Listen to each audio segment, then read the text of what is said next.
wide-ranging.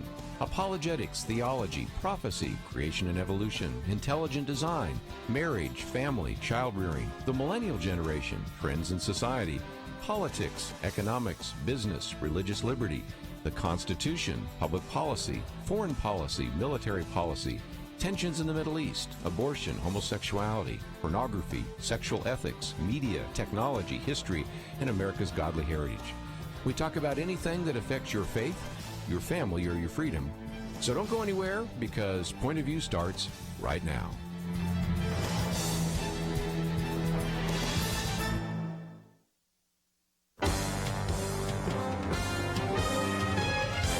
Across America, live, this is Point of View.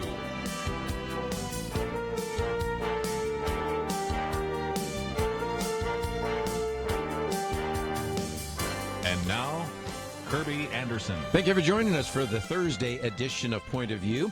This is going to be kind of our Millennial Roundtable, and we're going to be talking about the Millennial generation, Generation Y, as well as the so-called iGen generation, Generation Z.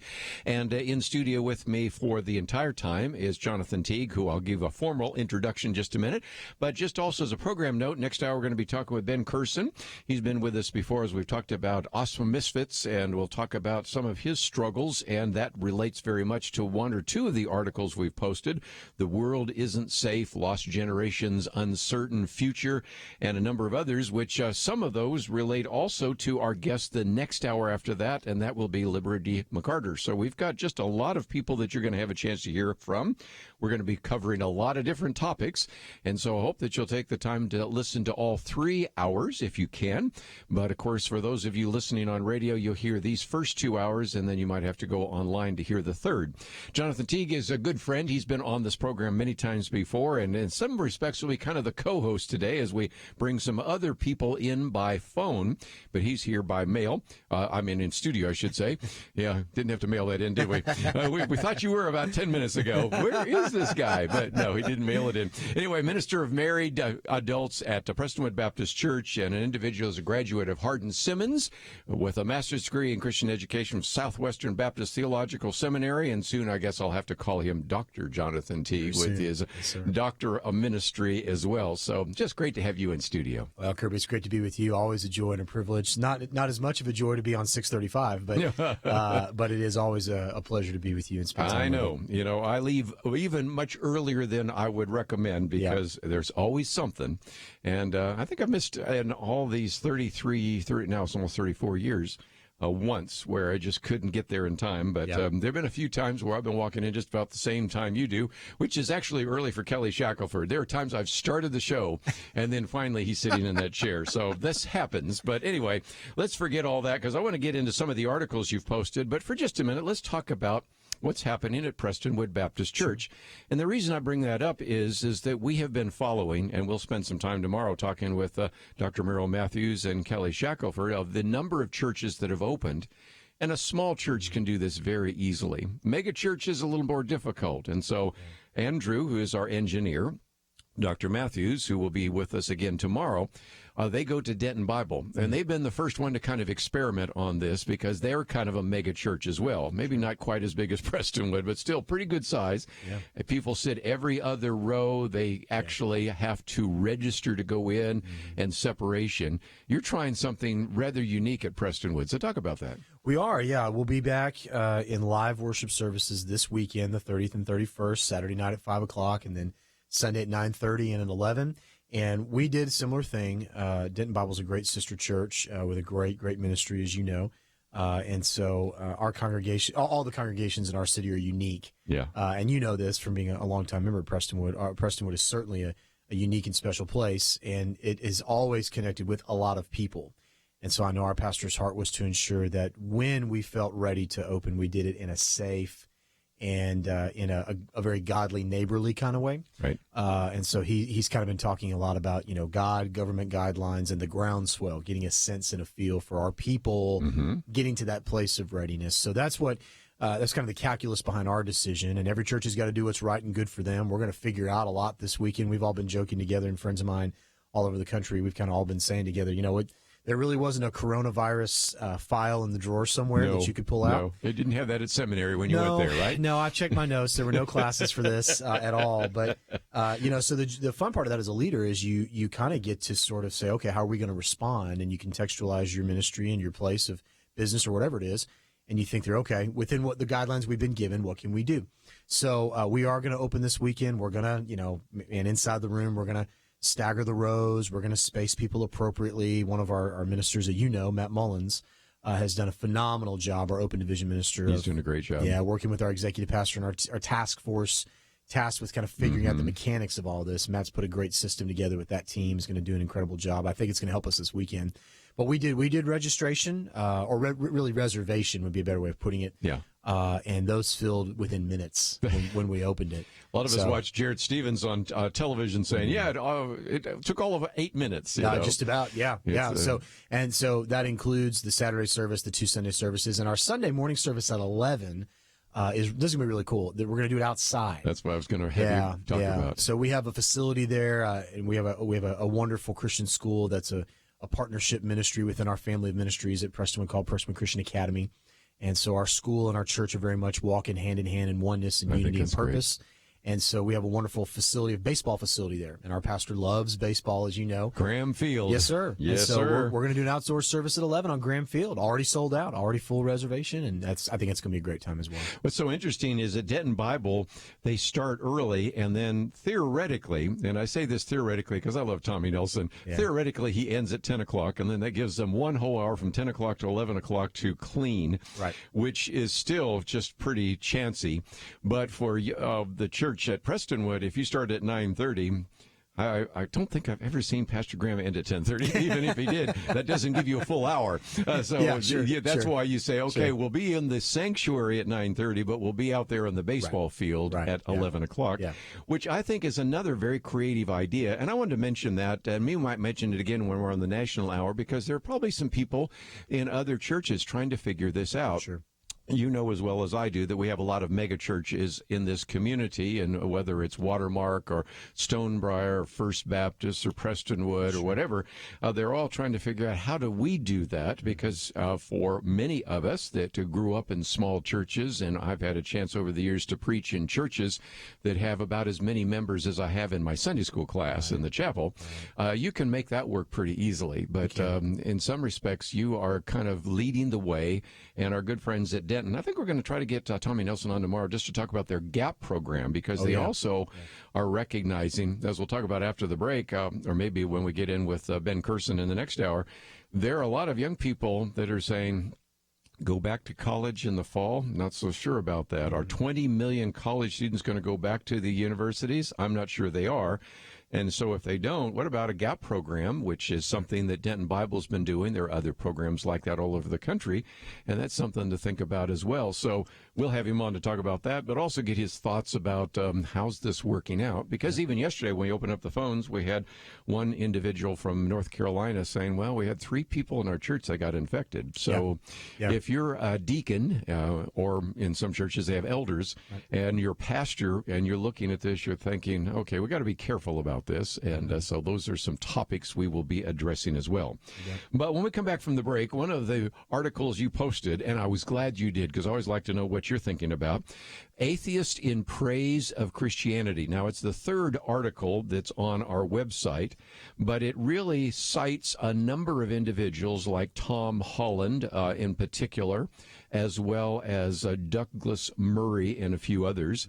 And one of the things I thought I would tie that article that we've posted to is also back March 10th, I did a commentary which was entitled Atheist Admission.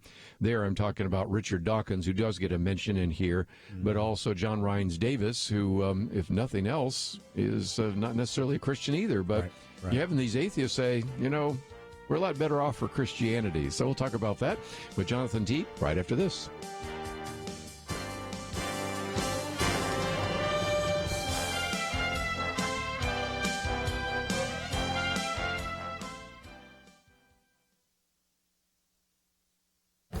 This is Viewpoints with Kerby Anderson. The battle over church attendance and religious liberty has been the major focus of Kelly Shackelford and First Liberty Institute. He writes about it in his article in Newsweek, and when the lockdown began, I suspect that he and other lawyers at his organization wondered what they might be doing. They didn't have to wait very long.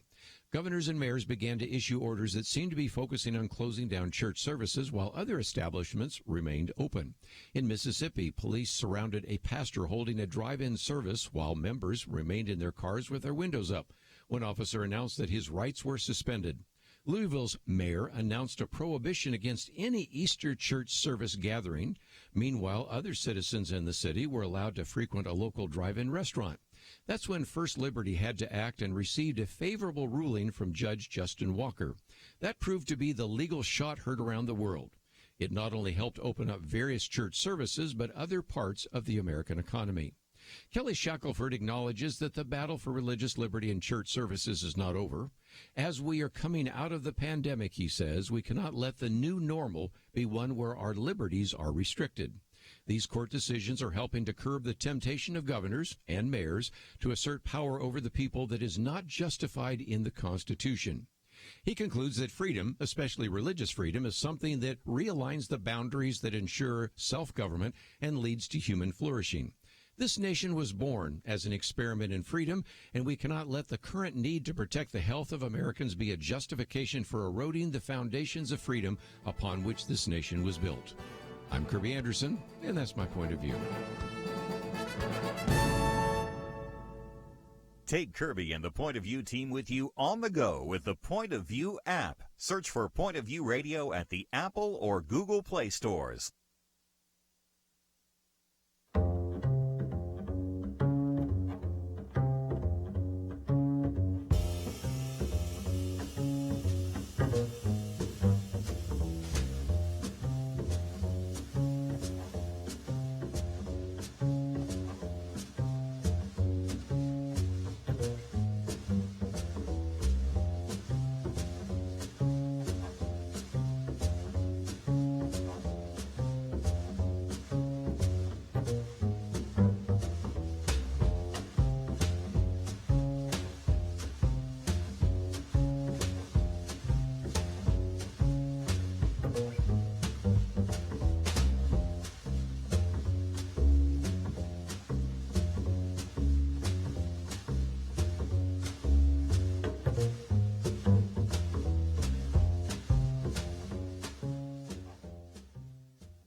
You're listening to Point of View, your listener-supported source for truth. Privileged to have in with us in studio here, Jonathan Teague. And one of the articles we're going to talk about right now is Atheist in Praise of Christianity.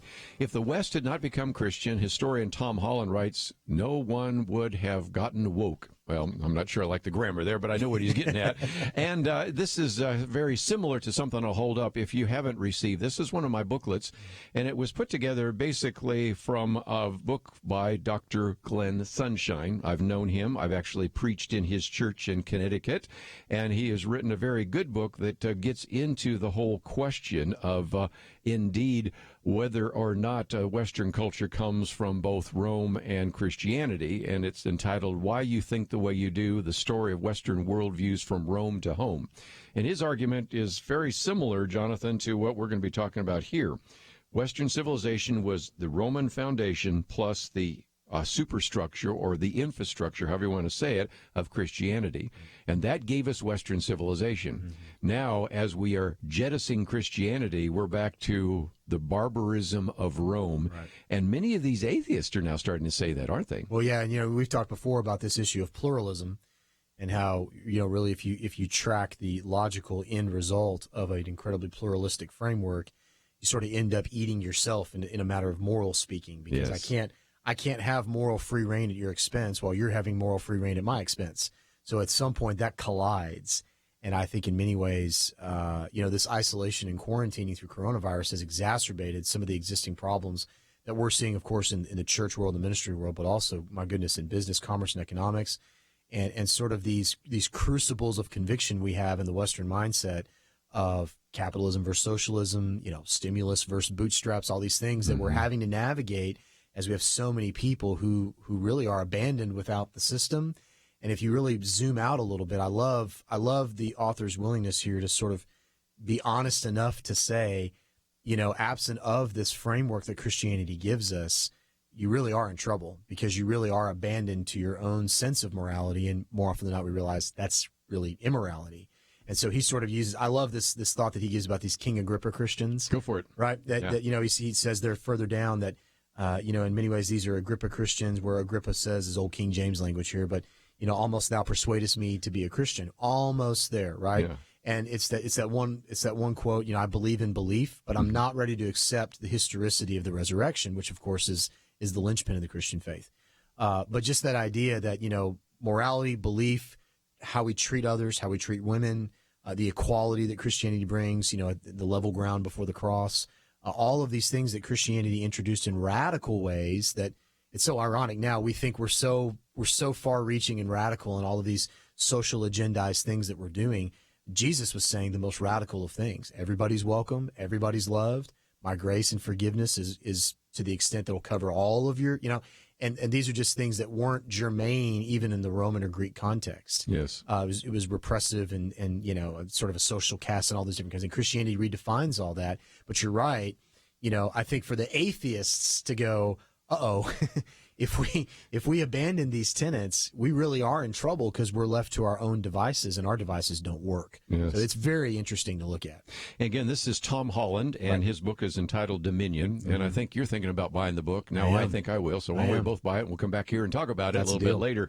But here he says something like, Christianity essentially revolutionized sex and marriage, and demanding that men control themselves. So it prohibited rape and things like that. Right. Christianity confined sexuality within monogamy. And then he finds it ironic that now we're criticizing, Christians or even the vice president for trying to show fidelity, and Christianity elevated women.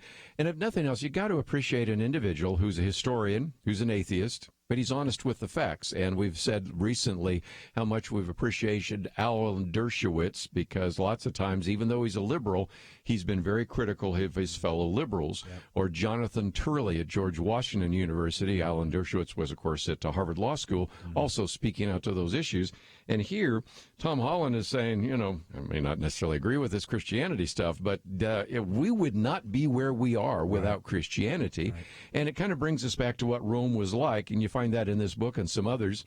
Although I do have this one person that criticizes me with some regularity because I guess he's part of the Roman Culture Anti-Defamation League or something, because he says I'm being overly critical of Rome. But I think it is honest to say that if you were a man who was not a slave and instead a slave owner, you had many more rights than other women. Yeah.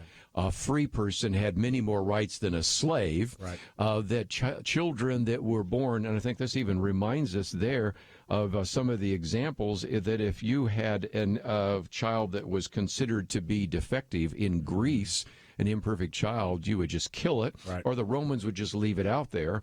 Right now, when we're talking about the plagues and pandemics, one of the reasons why Rodney Stark, who is a professor at Baylor University, wrote a book called The Triumph of Christianity, is he says the reason Christianity just took off is Romans would leave during a pandemic.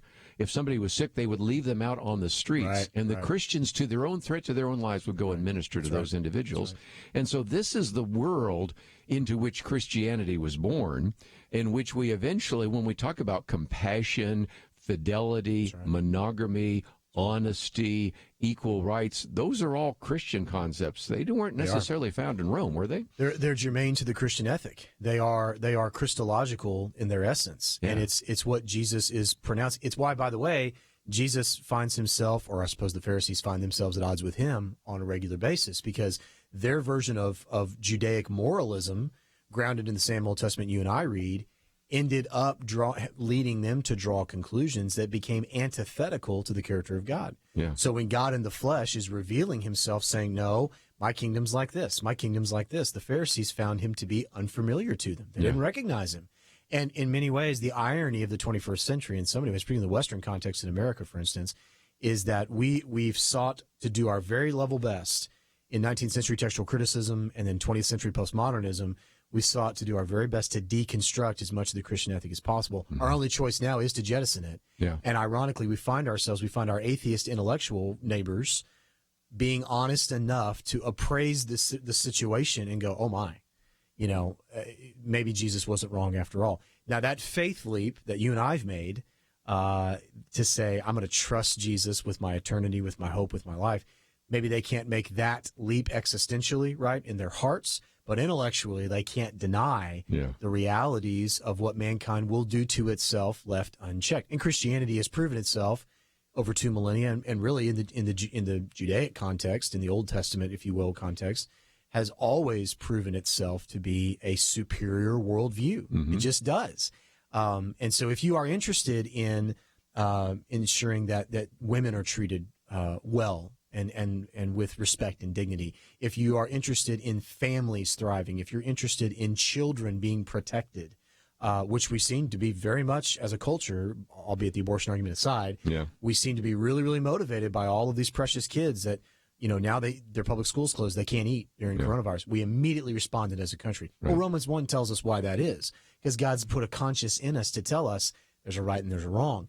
The Christian ethic drives all these things. So I think I love it when a skeptic or an unbeliever is willing to approach the merits of Christianity on the merits and just for a moment set aside maybe the Christians who haven't always been as Christian as they should have, which is, the agnostic and atheist, that's typically the sick that you most readily hit folks with is, well, Christians are inauthentic. Well, what about Christianity? Yeah. What about Jesus? When you intersect with Jesus, those arguments kind of fall apart. I would think so. I'm praying for Tom Holland. I'd love to see if this lead him to Christ through a study of the Christian story.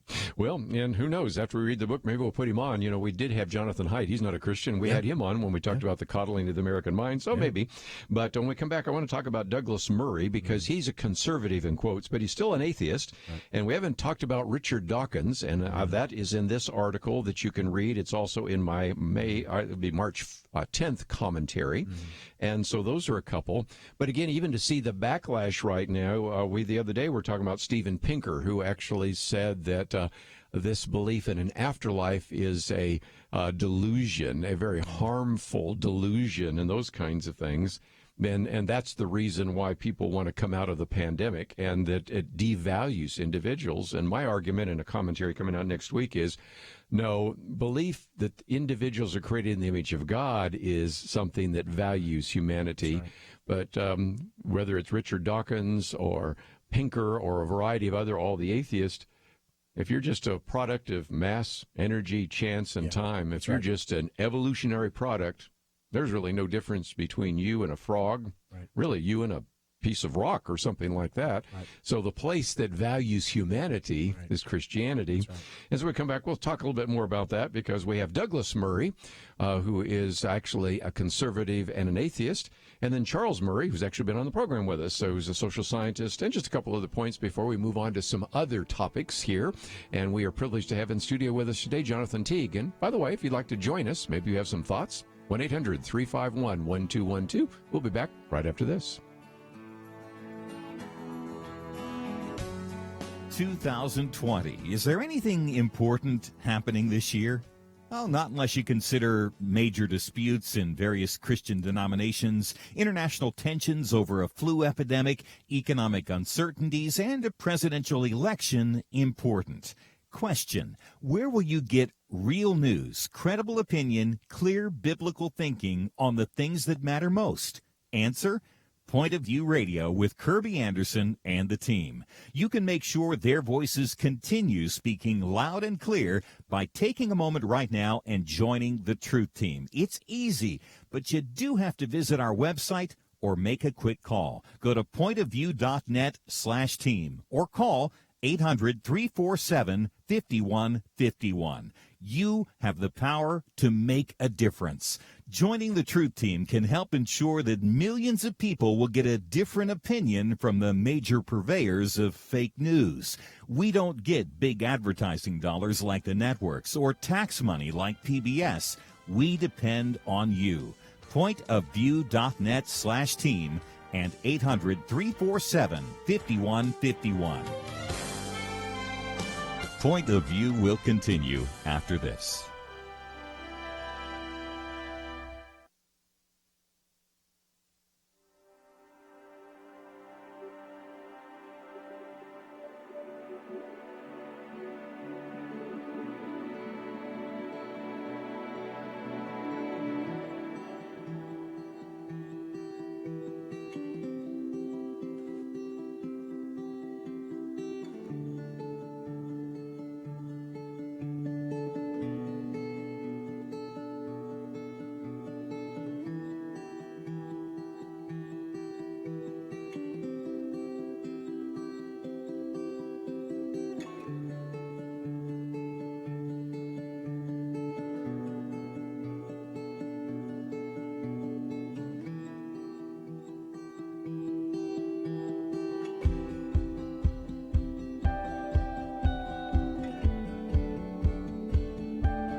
listening to Point of View.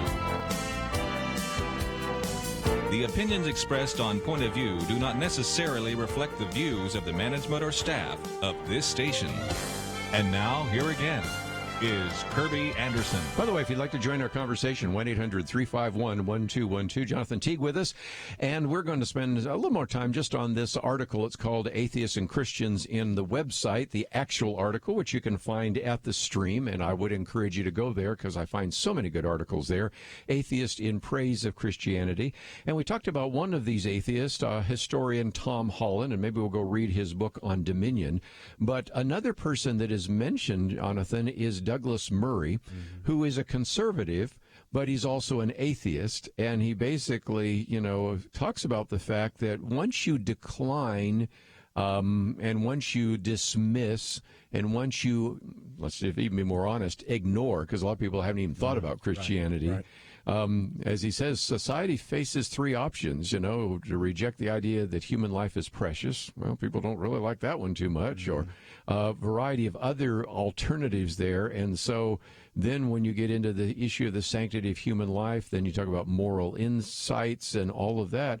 Very quickly, if you get rid of Christianity, you throw just about everything out that is used oftentimes to beat Christians over the head, Right. sort of social justice and things like that, right? Sure. Well, and I appreciate the vulnerability of his comment in the article, where he says this idea that essentially if you're jettisoning the Judeo-Christian ethic, you have to, if you're going to be intellectually honest, you also have to really jettison this idea that every life is precious and has value. The saint, as we often say, in conservative language, and certainly in biblical language, the sanctity of life, the sacredness of every life, that every person, child is made in God's image and has distinct and inherent value. And something that I always love to say when I'm with you, Kerby, and anybody who's listening to us say this, the coronavirus right now, depending on how it's impacted you in your life, may have isolated you to the degree where you're dealing with depression and loneliness. I know this is going to come up later today. Yeah. And, we just want to continually say throughout the day that,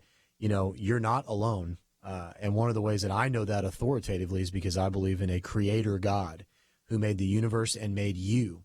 And so because I look at the world that way, and I believe that attribute of God is paramount, the idea that nobody knows your situation or my situation, nobody understands where I'm at or who I am or what I'm going through, I would reject that because my worldview says, informed biblically by the character of God and the record of his activity with people on the earth, that every life matters. Yeah. If you jettison that framework, because it's not just the Bible, right? You can't, because if you try to bifurcate the scripture from God, Jesus himself kind of helps you understand you really can't do that. John says, I am the Word, right? Mm-hmm. And so God's Word is the heart and mind of God given to us to understand him better. If you jettison the scripture, right, then essentially you have to take with it whatever deity it gives you. Well, once you do that, if you're going to be intellectually honest, you've removed that blanket of understanding, if you will, that covering of understanding that your life, my life, everybody listening matters and is important and valuable.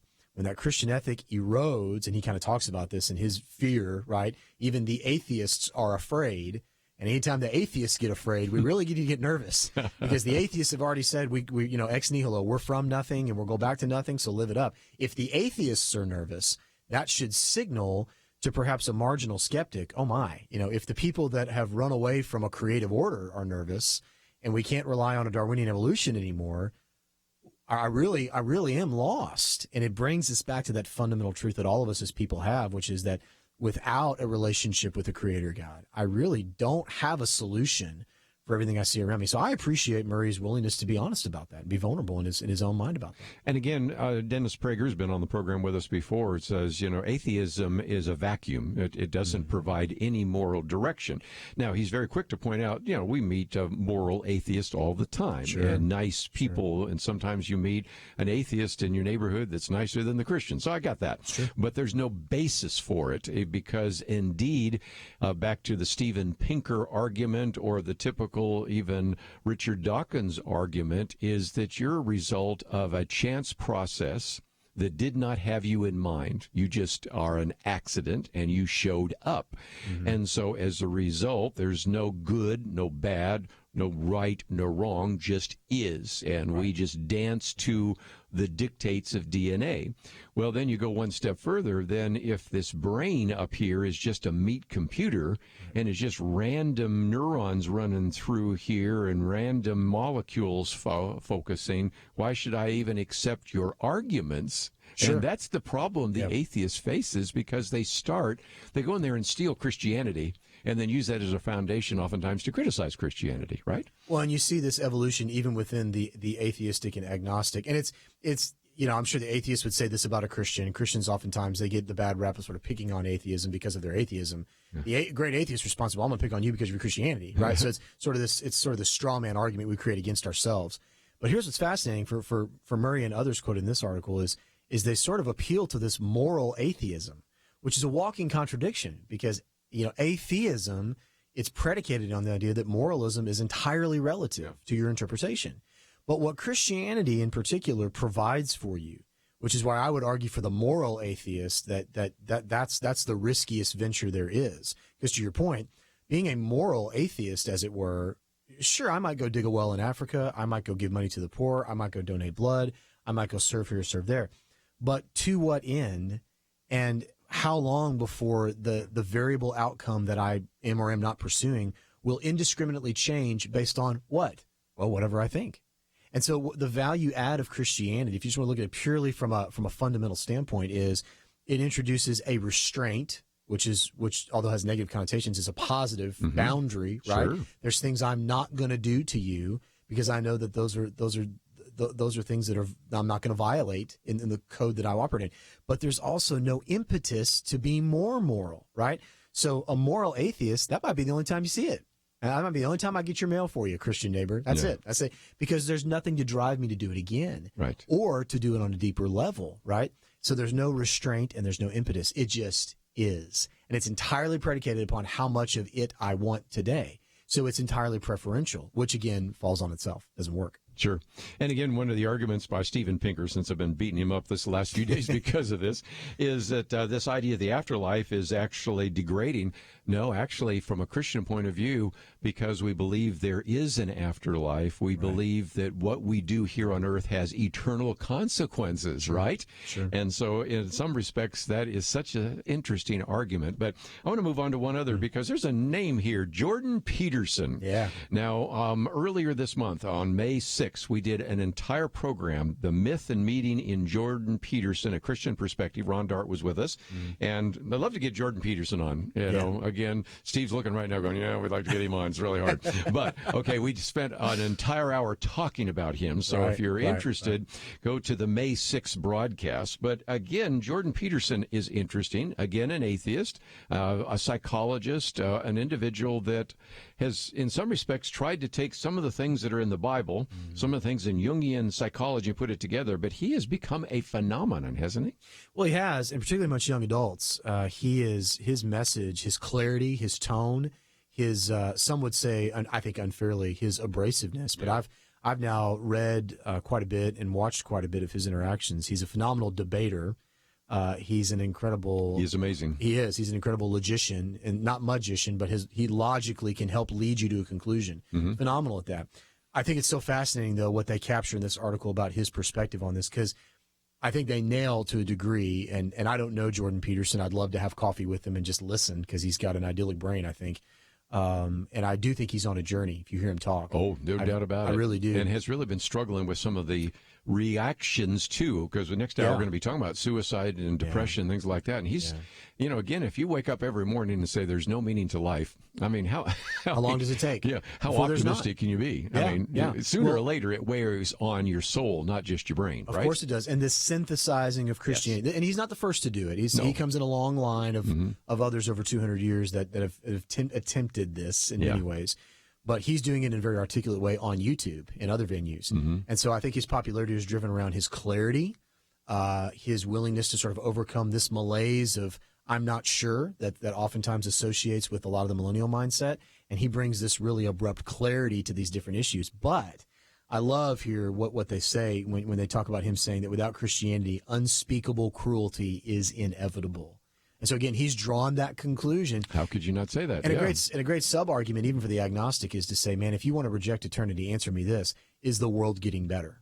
Because if the world's not getting better, if morality's not up, if it's going down, that speaks to the fact that, would you entertain an alternative? Mm-hmm. Could the world be better, and how? And more than that, is there more to this life than just this life? So Peterson, I think, and others are on that journey to really be honest enough to answer that question for themselves. And one of the things we'll talk about, and that's about an hour and a half from now, will be with Liberty McArtor, because she's written a piece about the fact that the so-called lost generation, or even Generation Z, is very secular and not necessarily biblically oriented. But at the same time, if they're struggling with all of these issues, maybe they'll be looking to the scriptures for some answers. They're not going to come to church. We're going to have to go to them, but maybe there's some opportunities there. Which we'll take a break. We've got a lot more to cover, and we'll do so right after this.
Now, back to Point of View, your listener-supported source for truth. Back for a few more minutes. Let me just mention that then the Millennial Roundtable will continue as we have other people join the Roundtable. Ben Courson will be with us by phone, and we'll be talking about some of his ministry. Senior pastor at Applegate Christian Fellowship. Might find out what their church is doing. He's the founder of Hope Generation, and we're going to get into some of the issues right now that the generation is facing in terms of suicide or depression or drug overdoses and a variety of other things. And so we'll spend an hour with him. And, of course, Jonathan still will be in studio. And then we'll go to Liberty McArtor and two of the articles that we have posted. I think, well, actually, I posted one, and we have some others here. One that she has written about in terms of loving your neighbor and also dealing with the world not being safe, as well as the lost generation and a couple of others. So we got some great material to cover in the next couple of hours. But just before we wind down on this article, didn't think I was going to spend an hour on it, but there is a lot in there. It also quotes from Charles Murray. Now, he's been on the program with us, and he has been one of those individuals that on campus, matter of fact, here's my booklet on a Christian view on campus unrest, and one of the stories it was about him, where they attacked not only him but the professor that was hosting him, and she went to the hospital. But nevertheless, here is again an individual that's not necessarily looking at it from a Christian point of view, but he says that the American Republic cannot survive without a resurgence in Christianity. And so here he's looking at it from kind of a social science, maybe even political point of view, and he's coming to the same conclusion. Yeah, he is. And I love the next sentence in that, where he says, you can't have a free society with a constitution unless you're trying to govern a religious people. That is just a massive concession. That's John Adams kind of quote and George Washington type of quote. Oh, absolutely. Yeah, those guys are jumping up and high-fiving him on that one because, and you even see like just all these fascinating things happening in Washington the last 24 hours with the proxy voting and all these different bends and twists that are happening that are not unprecedented per se, but they are important to watch because we did, as a people in the American framework, the American story, we did rally around this idea that there needs to be a guiding set of principles that we codified. And the Constitution, fair or unfair, has survived and in many ways helped us thrive because we've always been willing to try to appeal not only to its language, but the framework from which it's drawn. And to whatever degree you want to argue how Christian America is now or has always been, it's inarguable to understand that there was a worldview of Judeo-Christianity, philosophically at least, at the very least, that drove its inception. I mean, you can argue all these other Enlightenment ideals that crept their way in, and I don't think that's entirely unfair. But his point's well made. The Constitution doesn't work in the long haul if you're not governing religious people. Why? Because religious people, again, they're willing to appeal to a restraint and an impetus. They're willing to appeal to a boundary that I won't exceed and a drive for me to do good in a certain way for a certain outcome. Yes. And the Constitution kind of is annoying to you if you don't want to work within that framework. And, of course, that's what we're finding out. And that's why the bending and the changing and all of the different things that I think we're going to continue to see as the government quietly, but the political landscape bends more liberal, and it is. And as the younger generations in particular, to what degree they're going to participate politically, how will we win hearts and minds on that from a conservative mindset? Overall, I think that's going to be a fascinating thing to watch because as we become less religious maybe or moral, I would say, the Constitution becomes highly annoying in some of the things that it asks you to do and not to do. And again, this idea that the Constitution was really made for religious people, that's kind of a paraphrase of John Adams. And they used to talk about this idea, since I went to Georgetown University, I had to read all the framers and the founders, and they spent a fair amount of time talking about Christian self-government. Right. And what they meant was this, and that is that you don't need to have a police officer on every corner if people do the right thing naturally. Or to use a great example, Mike Huckabee. Mike Huckabee, when he was running for office, I used to talk about the comparison between Hucktown and your town. He says in Hucktown, everybody stays married, nobody does drugs, nobody actually is engaged in anything from vandalism to theft or any kind of extortion. And so the police department is very, very small. It looks like Andy of Mayberry and Barney Fife. And the taxes are very low. Let's compare that now to your town, where the divorce rate is 50%, where everybody that goes to work has to be drug tested, where there is vandalism, there is crime, there is graft, there is corruption, and the cost of government is much higher. And he uses that just to talk about the difference in terms of religious ideas. And again, I'll be the first to admit that atheists sometimes can be very moral people. But the reality is that most of the time that is not the case. And just the other day, we started down that road again. The difference between conservatives and liberals in terms of their giving. And I'm not just talking about giving to churches, but just in terms of giving their time, their treasure, even the blood supply. Right. They found that if liberals gave blood the way conservatives did, we would never have a problem with the American blood supply. Well, then when you do the contrast between secularists and Christians, it's off the charts because most secular people live for themselves. They tend not to be very other-centered, and if they are, maybe they're just cause-oriented, and it's just one cause. It could be global warming, or it could be, save the whales or whatever, but by and large, they don't involve themselves in the community. And as I like to say to my atheist friends, I have yet to see a humanist hospital, but I've seen lots of Baptist hospitals, Presbyterian hospitals, Catholic hospitals. And that gets back to this idea that really the Constitution was made for religious people. It works a lot better that way. Well, sure. Thomas Paine and others, they speak to this idea of self-government. And really, it's bless his heart, it's the hedonist Thomas Jefferson, or perhaps the libertine Thomas Jefferson. Maybe that's a little more fair. I think Jefferson gets unnecessarily picked on sometimes. But his worldview is secular, and I think we have to be honest about that. Even he is penning the words, 15 years prior to the finalization of the Constitution, that all men are endowed by their Creator with certain unalienable rights. And the ability to self-govern is not derived from myself. The ability to self-govern is derived from the reality of the attributes of the Creator and the framework that He's created for me to live in. And I would argue that's a prevalent theme amongst the founders in particular. To whatever degree they found themselves on the Christian spectrum, the born-again spectrum, we can have those arguments all day long. But we can't. It's pretty undeniable that those men very much believed that a relatively Christian society was far easier to govern. And the strain of it was far less stressful than a non-Christian context. And so this idea that, my rights are endowed to me by a Creator, it changes everything about the source from which I live. In other words, and again, not to be unfair to our atheist friends, but in an atheistic mindset, I am that source of self-government. But here's the trapdoor of that. On any given day, I might decide that what self-government looks like for me, what it looks like for you, is entirely different. There you go. And there's nothing to guide the commonality in that. And so I think it's a fascinating distinctive that is what's made the American story as interesting as it has, is that we've survived through that because of some of the roots and the foundation that we come from. Back to one of your topics about pluralism, because if everybody does what is right in their own eyes, I think that's a biblical phrase. It is. Then everybody does, and it's kind of like bumper cars, and when we go down to the Texas State Fair, we get in the bumper cars, we can kind of do our own thing because theoretically there's no threat to life, liberty, or property. But if you use those same kind of tactics when you drive down 75, we got to pull you over because we can't allow everybody to do their own thing. That's right. It just society falls apart. That's right. Well, it's a great article, and we probably spent more time on it than we should have, but both of us enjoyed it. And so when we come back from the break, Ben Courson will join us as well. And, of course, he is the founder of Hope Generation. So he is certainly wanting to ignite a rebellion against hopelessness.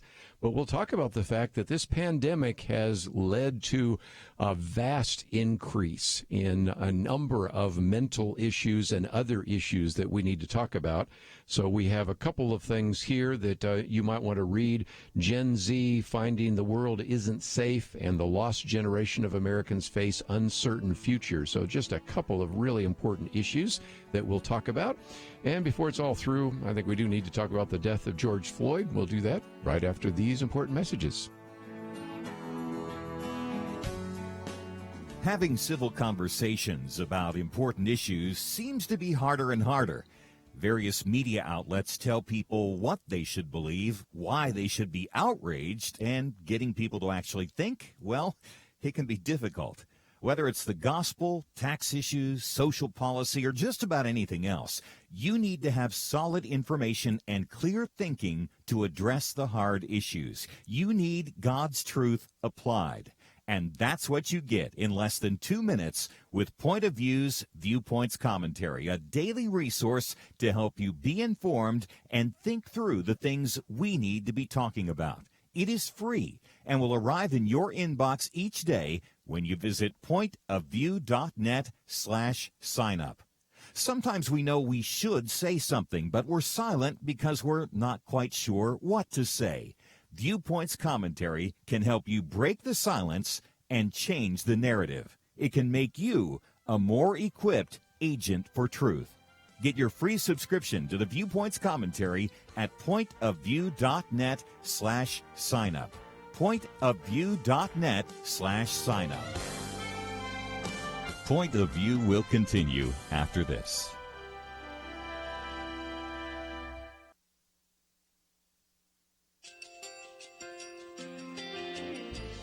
I just want to thank you so much for all the wonderful programming you have.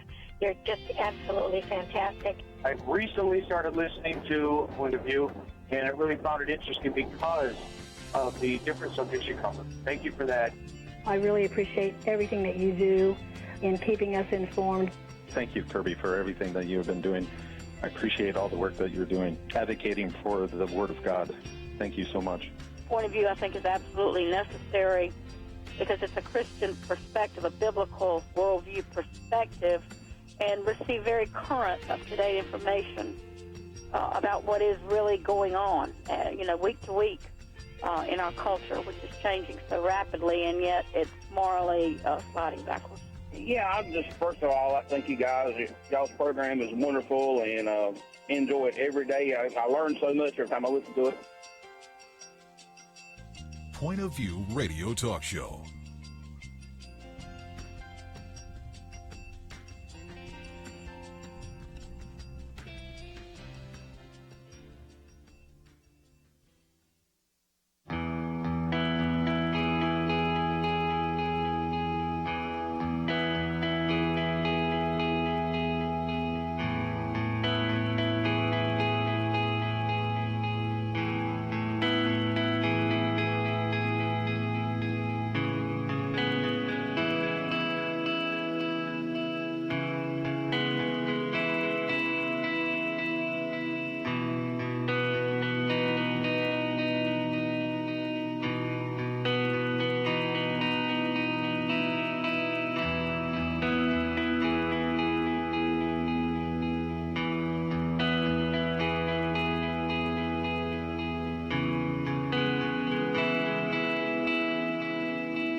Hi, this is Kerby Anderson. You know, each day we take on the tough issues and provide a biblical perspective to them. The topics we cover are wide-ranging: apologetics, theology, prophecy, creation and evolution, intelligent design, marriage, family, child-rearing, the millennial generation, friends and society, politics, economics, business, religious liberty, the Constitution, public policy, foreign policy, military policy, tensions in the Middle East, abortion, homosexuality, pornography, sexual ethics, media, technology, history, and America's godly heritage. We talk about anything that affects your faith, your family, or your freedom. So don't go anywhere, because Point of View starts right now.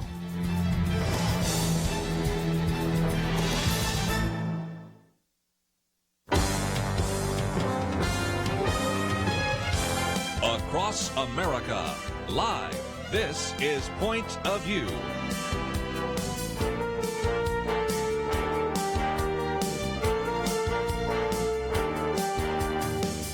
And now, Kerby Anderson. Thank you for joining us for the Thursday edition of Point of View. This is just going to be a great 2 hours right now in which we're going to engage the Millennial Roundtable. No, I'm not a millennial, but they let me come in anyway.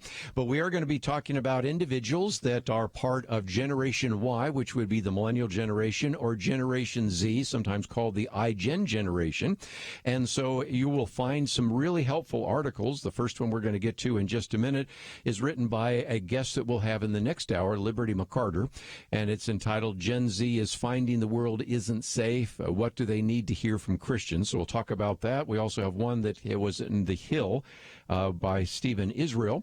The lost generation of Americans face an uncertain future in the crisis. So we're going to be talking about Generation Y, Generation Z, and we have in studio with us Jonathan Teague, who is currently the minister to married adults at Prestonwood Baptist Church, has degrees from Hardin-Simmons University, a master's in Christian education from Southwestern Baptist Theological Seminary, and soon I will have to call him Dr. Jonathan Teague as he gets his doctorate from Southern Baptist Theological Seminary. And so that is an individual that we've already chatted with in the early hour, which is not on the national hour, but we had a great conversation about the other article, Atheists and Christians. So, Jonathan, welcome back. It's great to be with you, Kerby. I always enjoy visiting with you.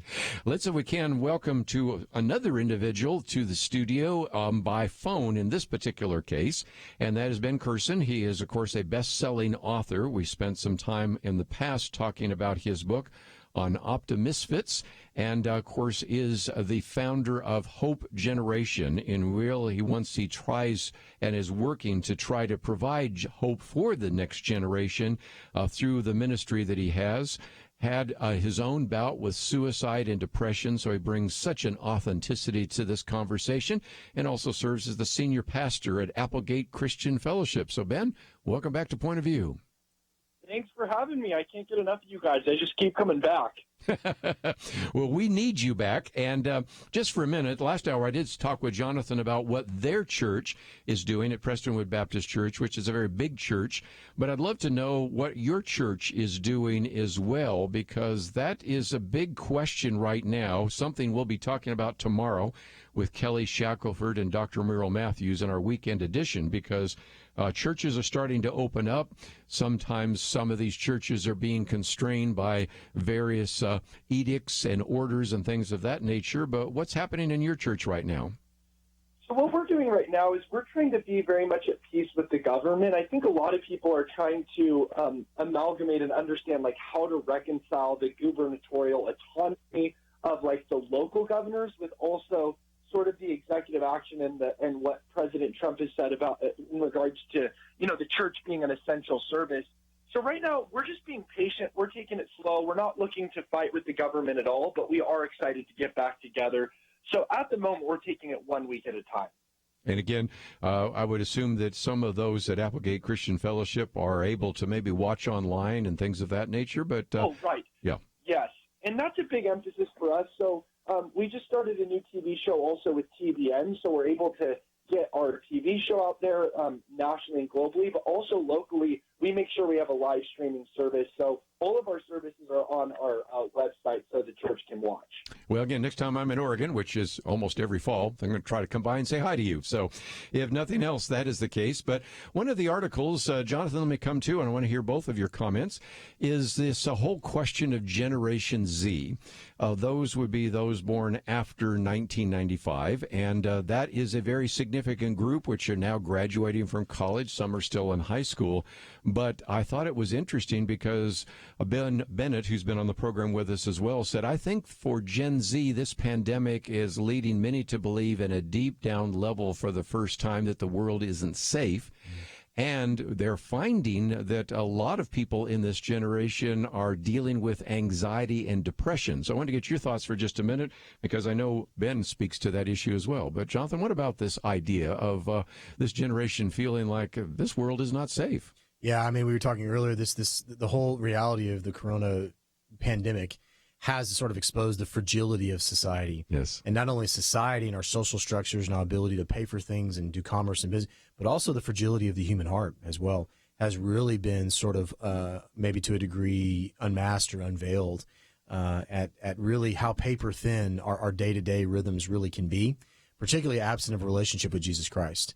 And the purpose and the hope that I know Ben has quite a bit to say about that, I'm sure, but just the hope that we have in Christ, right? It's just that deep sense that all's not right in the world, and now I know for sure. Because look, people are dying on TV in real time and daily briefings about all these different terrible things, and am I going to have money or a job, or on and on and on and on and on. I mean, these are common cares to young adults anyways, but now they're being, I mean, imagine a high school, college student being jettisoned now into this world.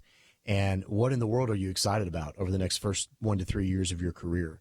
I can't go very many places. I can't travel anywhere. You know, will I be able to earn a living? So I think just how fragile things and people really are has definitely been exposed through this season.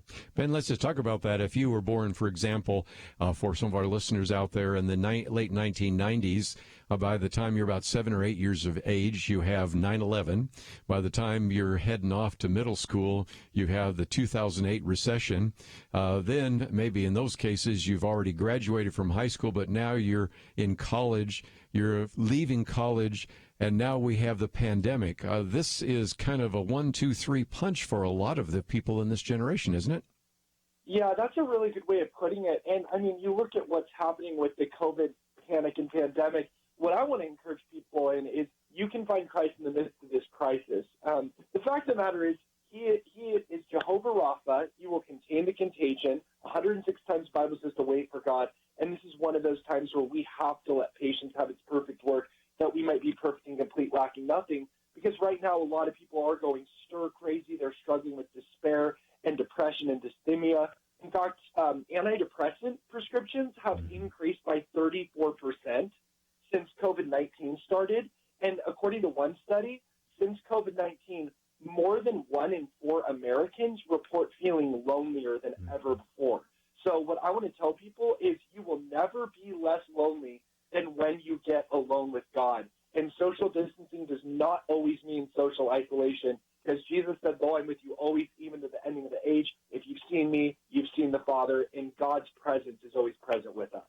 Let's take a break, and I might just mention the booklet that I did just recently is on loneliness, and it really addresses that issue of loneliness. But I want to come back and focus a little bit more attention on some of the depression and suicide. There are a couple of places that I've now been able to identify where the number of phone calls to the suicide prevention lines have increased 1,000%, a tenfold increase. And so that, I think, illustrates, again, some of the issues of concern. Also, this booklet on unrest really relates back to some of the material by Jonathan Haidt on this cult of safetyism. You know, if I can't feel safe, and if I went to college and needed a safe space to protect me from ideas I don't like, what about trying to find a safe space with a virus I cannot see? So I want to get some more perspective from two of our guests here today. Jonathan Teague in studio, Ben Courson by phone. And if you would like to know more about him, we have a link to his website, and we'll be talking about that as well. All that coming up right after this.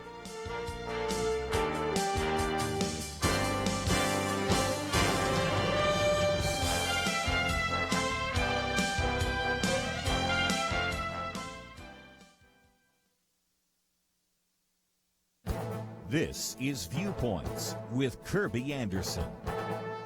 The battle over church attendance and religious liberty has been the major focus of Kelly Shackelford and First Liberty Institute.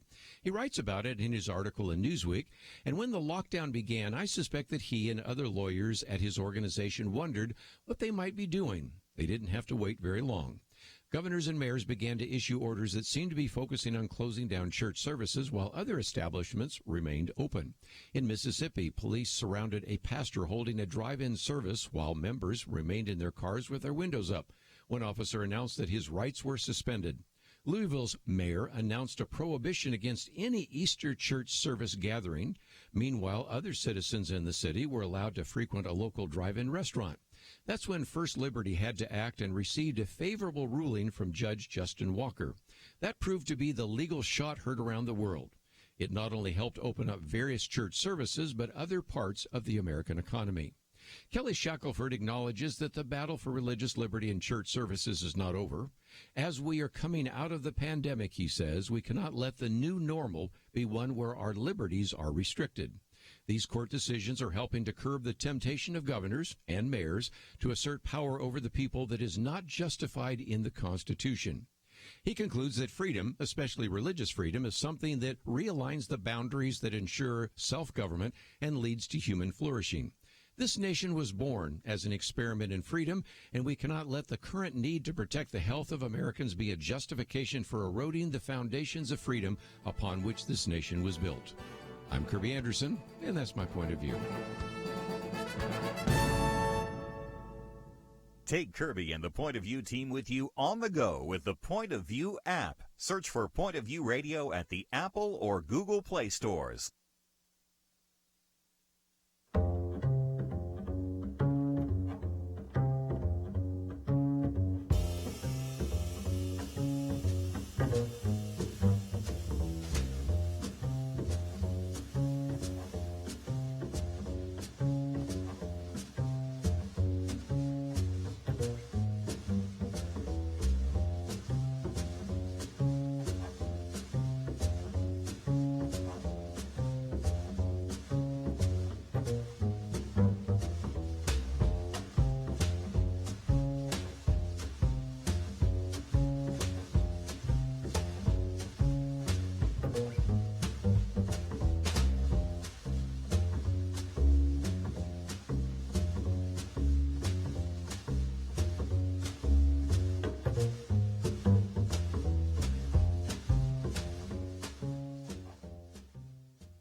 You're listening to Point of View, your listener-supported source for truth. Millennial Roundtable, if you'd like to join the conversation today, that number is 1-800-351-1212. Jonathan Teague in studio with us, Ben Courson by phone. Next hour, Liberty McArtor will be with us, and we've posted a lot of different articles. But, Ben, let me come to you for just a minute, because one of the articles that we're posting, and, of course, I also want to quote from your book in that regard, is that the youngest generation, the so-called Generation Z, or iGen, are really basically dealing with alarming rates of mental illness. 7 in 10 consider anxiety and depression major problems. So this is something that when you wrote your book, and I'll hold it up here for everybody to see, and of course we have information about it on our website, you really saw this coming, didn't you? 100%. I mean, suicide in 2017 was the second leading cause of death in my age group. So people commit suicide globally once every 40 seconds. In fact, according to USA Today, there are 123 suicides per day in America alone. And so for somebody who got diagnosed with complex PTSD and went through suicidal depression, this is definitely something I've foreseen. But I like to encourage people that you will go through nightmares, but God has also given you dreams, and you overcome your nightmares because of your dreams. As Paul said, I have not been disobedient to the heavenly vision, which included the great things he must suffer, but that vision also showed him that he would preach the gospel to Jews, Gentiles, and kings. So I want to encourage people struggling with depression, give everything but up. Don't judge the rest of your life on this current season, because when when you're going through your worst, God is planning his best, and on your worst day with God, you're better off than on your best day without God. Just before I get to Jonathan, Ben, just if we can talk about on your website, there's some great material. We have that link, but maybe share some hope, because some people say, this guy's a senior pastor, and yet he went through some really difficult times. And if they read your book, they'll recognize what it was like to go through the valley of the shadow and how you actually had to address some really significant issues. So provide a little bit of hope for some of our listeners. Maybe even they are finding themselves right now just sort of wanting to climb the walls and feeling suicidal, feeling depressed, feeling anxious. What helped you, and how did you get out of some of the things that you were dealing with? Well, 129 times in 121 verses, the Bible uses the word hope. So it's a major thesis thread that runs through the treatise of truth when you fly 30,000 feet up. So one of the things that really helped me, and I know this might sound a bit counterintuitive, was not like revival meetings or like, deep existential navel gazing. It was just a bunch of crazy friends who skateboarded with me and showed me life could be fun again. One of the things I want to encourage people to do is take a whole lot more things a whole lot less seriously. Sometimes you just need to get out of your head and get into your life and go skateboard with your friends. On the other hand, there for me was a time where I realized I needed professional help and had to go get counseling. So if you've been to a counselor, this happened to me and it wasn't the right fit, doesn't mean the right fit isn't out there. So keep trying, because you might be surprised that the talk therapy actually goes a long way in providing catharsis. And another sort of practical tip is get outside and release endorphins, these natural painkillers. Research has showed us that if you go on a 40-minute jog, it has the same effect on your brain as therapy. But I would say the number one biggest thing that got me out of depression was my prayer walks. Literally just going on walks, talking to God about my hopes, fears, and dreams. And research shows that if you talk to God about your hopes, fears, and dreams, it has the same effect on your brain as therapy. So those were some of the things that gave me hope. Very good.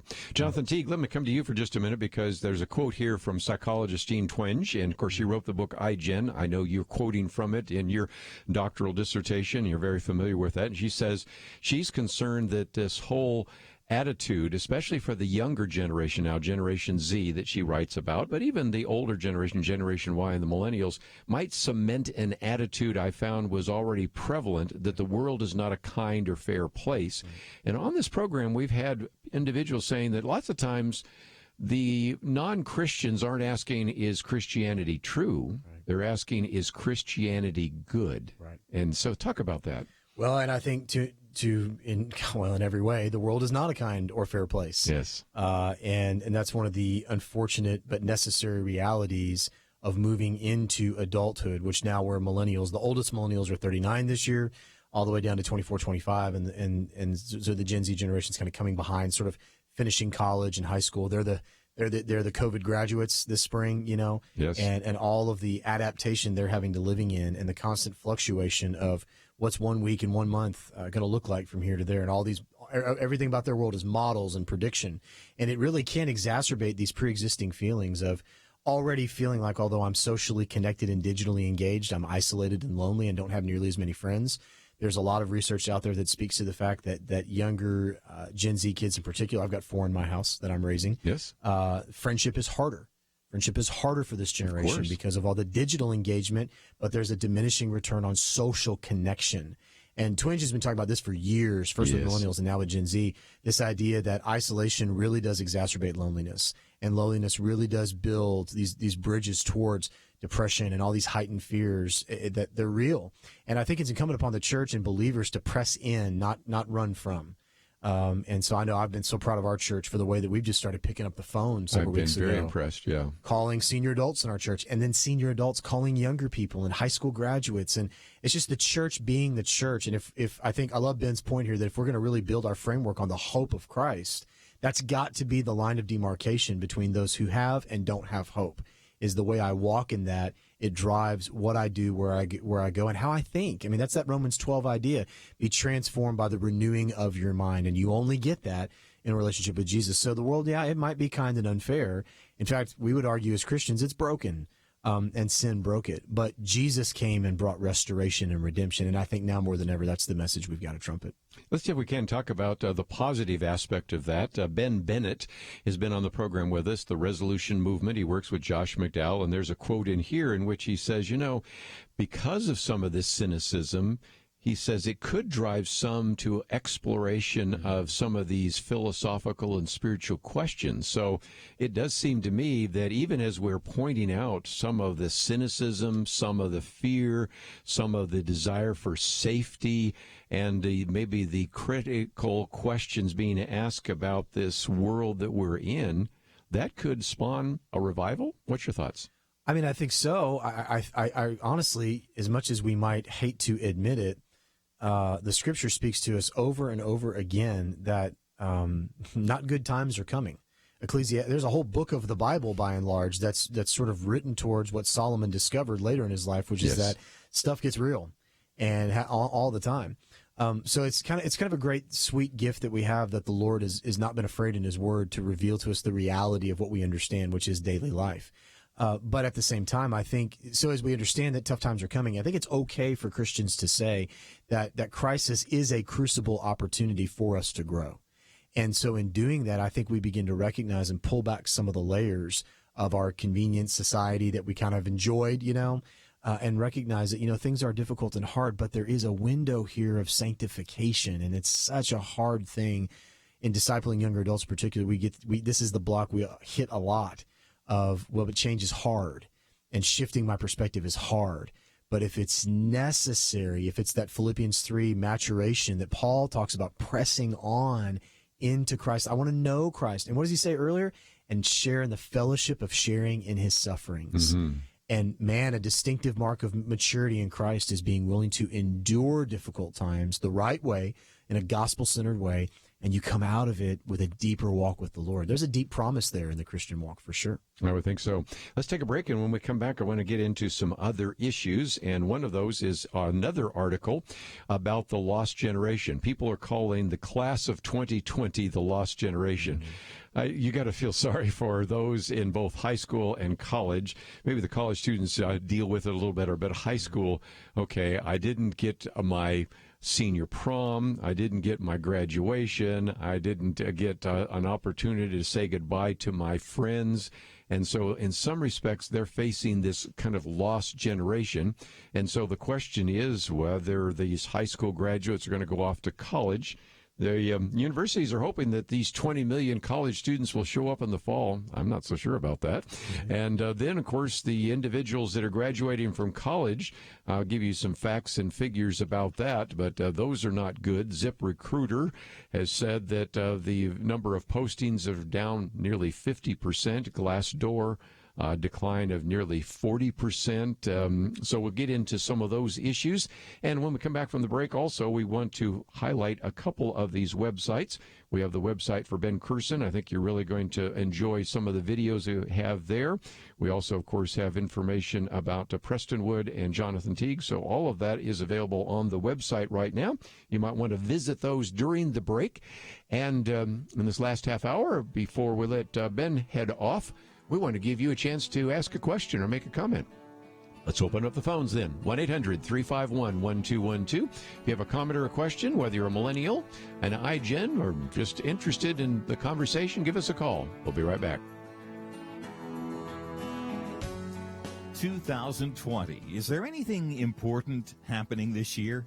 Well, not unless you consider major disputes in various Christian denominations, international tensions over a flu epidemic, economic uncertainties, and a presidential election important.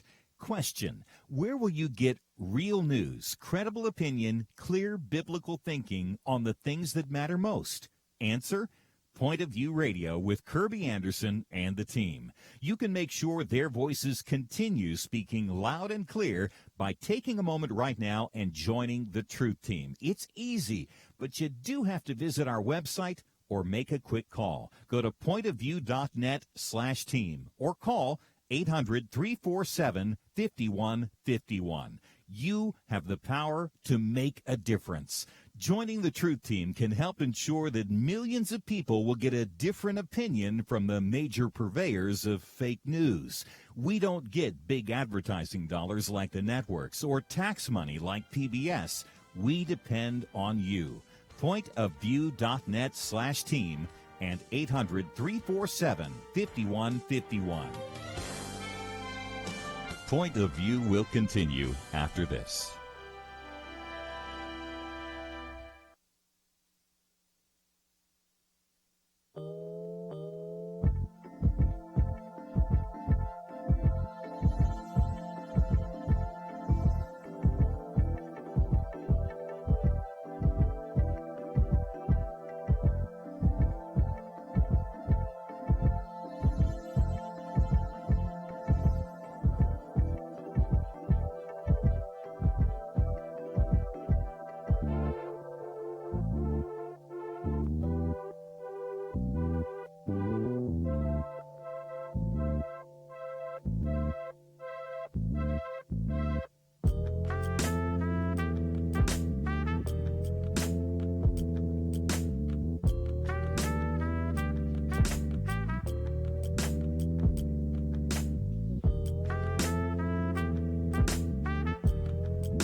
You are listening to Point of View. The opinions expressed on Point of View do not necessarily reflect the views of the management or staff of this station. And now, here again, is Kerby Anderson. If you'd like to join our conversation, 1-800-351-1212. We'll get to some of those phone calls in just a minute. Jonathan Teague in studio, Ben Courson by phone. And Ben, let's for a minute talk about your website. It's bencourson.com. And even if you don't know how to spell it, it's right there, Courson. But again, we have that link. And talk about some of the resources that are available when they land on your website. Maybe I don't have him right at the moment, so we'll get back to him in just a minute. But Jonathan, there you go. I'm sorry, I accidentally pressed mute. My bad. Am I all good now? Yep, you're on. Oh, okay, so at my website you'll find Optimisfits, which is about igniting a fierce rebellion against hopelessness as optimistic misfits. And also we have our Hope Generation YouTube channel, which we have over 500 videos on that. And then my radio show, which is on 413 radio stations, and TV show on 20 different networks. So you can find all of those hope resources at the website. And Jonathan, if people want to contact you, we have a link to Prestonwood Baptist Church and some of that material. And so I thought for just a minute I might focus on this second article. And this one is, Jonathan, kind of discouraging if you think about this. The poor class of 2020. Yeah.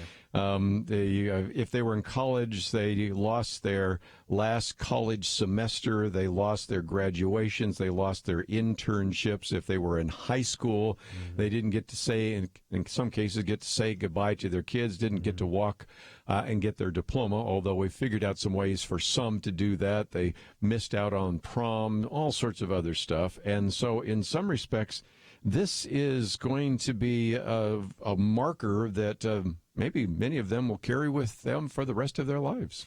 You know, it's interesting. In our church, we tried really hard to embrace these kids and make them feel encouraged and honored and special and celebrated, which, you know, graduating high school is. It's a milestone. Graduating college, it is. These are important milestones that we ought to remember. We ought to celebrate. Think about the moms and the pictures and all the memories that come from it. And I think it is a time that is something to celebrate and commemorate. And so we did some creative things, as did many, many churches and schools all over the country, to try to at least say to these students, hey, thanks for finishing strong and sticking with it and hanging in. I do think that when you look at some of the information that's presented in this article, though, and there's others out there that I've been reading that really do get your attention, you know, there's going to be 3 jobs for every 10 lost. I mean, so just the natural attrition rate inside the economic framework that the high school and college students are being launched into. And, you know, of course, the other distinctive, too, that they're having to wrestle with, the families are having to wrestle with, is for moms and dads that have been furloughed or laid off that were planning to help subsidize cost for college. That's now on pause. And so you're seeing this, maybe not a migration away from higher education, but a delay, a waiting until I can go. And so it's interesting. I was talking with our college ministry leader at our church the other day, like, well, in the event that you have a disproportionately large number of, I was headed to college, but now I'm not kids, what are we going to do to fill that space? Are there things that we can be doing right now, again, to press in and not just sort of go, well, I don't know, but let's get creative and think through our ways that we can connect and engage throughout the day, in the evenings, social media, online, Zoom, face-to-face, as that becomes more allowable, where for these students that are sort of kind of stuck in limbo between, I'm not in high school anymore, I can't go to college, or I'm not going to go to college yet. Is there some way to stay engaged there? Because I think, again, just some things that Ben's talking about, the trap there is, well, I have no next, and that's where that loneliness and that anxiety and that worry and that doubt and that fear can creep in, and it can be crippling for sure. And again, I might just mention some of these GAP programs. I'll go coast to coast for a minute. I speak almost every year at the ECOLA program, which is in Oregon. Many times I've taught the LIFT program, which is in New York. And, of course, you got Kennecott Institute and all sorts of others. And tomorrow, I think we might even have Pastor Tommy Nelson on to talk about their GAP program. And so there are some real opportunities for that. But while we're talking about this, let's take some phone calls. And so we'll go to Georgia, WAGP. Grace, thank you for joining us today here on Point of View. I would like to introduce the idea that the students who are already in college and who are on furlough now because of the problem with the COVID, that they have every day to wake up and remember that they have student loans. And some of them have really gone all out with $30,000, $40,000 in student loans, and that they have to pay this money back, and yet they have to finish their degrees and get a job. So my heart goes out to them, and I totally am against student loans, and I feel that if it's possible, the students should take the time now to find a college that is less expensive, a local college, a day college, and then stay at home with mom and dad and go to college, and work in between, maybe stop for a while, semester, and go back and work, but not be burdened with these extraordinary giant student loans. Very good point. And I've done some commentaries on the fact that, first of all, some of these universities may not exist because they're dependent on tuition. Well, that's going to go down by 20, 30, some people say 40%. Then they would be dependent on state government programs, but some of those states are going to be strapped. Mm-hmm. Some, of course, they were also dependent on the student fees. Well, they're not going to be having as many people in housing and those kinds of things. And then endowments, well, the high percentage of endowments are pretty much in the Ivy League schools, nowhere else. So that's the first issue. But back to that other issue, and that is they've got to think seriously about whether or not they want to, if they're that generation, the so-called lost generation class of 2020, well, they won't even go to college in the fall because they don't maybe are planning to go to college. They're going to be online, and I'm not sure I want to spend $40,000 or $50,000 just taking online classes. What about that? Well, I think those are all distinctives that almost overnight have sort of fallen into the academic landscape. And I have several friends that work in various levels of fundraising in academia, in the college space and university space, and really seminaries as well are dealing with the same issue. Advanced higher education. I read the other day about a very old, I forget the name, small college, kind of an evangelical college in Illinois, where the president said, honestly, we're insolvent and we have to close. And they're closing a chapter on a century plus of educating. Unbelievable. It was unbelievable. And so I do think the academic landscape is going to evolve as a result of this, at least temporarily, maybe in the long term. And maybe we built too much infrastructure in university context. Maybe we sort of overspent beyond expected populations of students that maybe now we're not going to have. So it's going to be a real crisis of management from school to school, state to state. But it does open up some interesting lanes of other opportunities to land at the same conclusion. Because at the end of the day, college is about getting educated, right? Mm-hmm. So it's continuing to learn a skill, learn a craft, just be a learner in general and be refined and all that. And, the college degree that used to be the open door for you to walk into the business, it may not be that anymore. I don't think it is. And so diversification is going to be the name of the game, and a little bit of hustle. And I think, counselors in the high schools now, they're on their game now to help kids be creative, moms and dads. I think it's going to be fascinating to see what happens with the student loan issue that the caller mentioned, whether the government will do the full pivot on that and go ahead and do the forgiveness cancellation, and what's the long-term effect of that cost burden. Ironically, for the kids who won't have those loans, but they will be taxed to pay it back in years and years and years in the workplace. So yeah. I think diversification is going to be the name of the game and being really, really creative moving forward.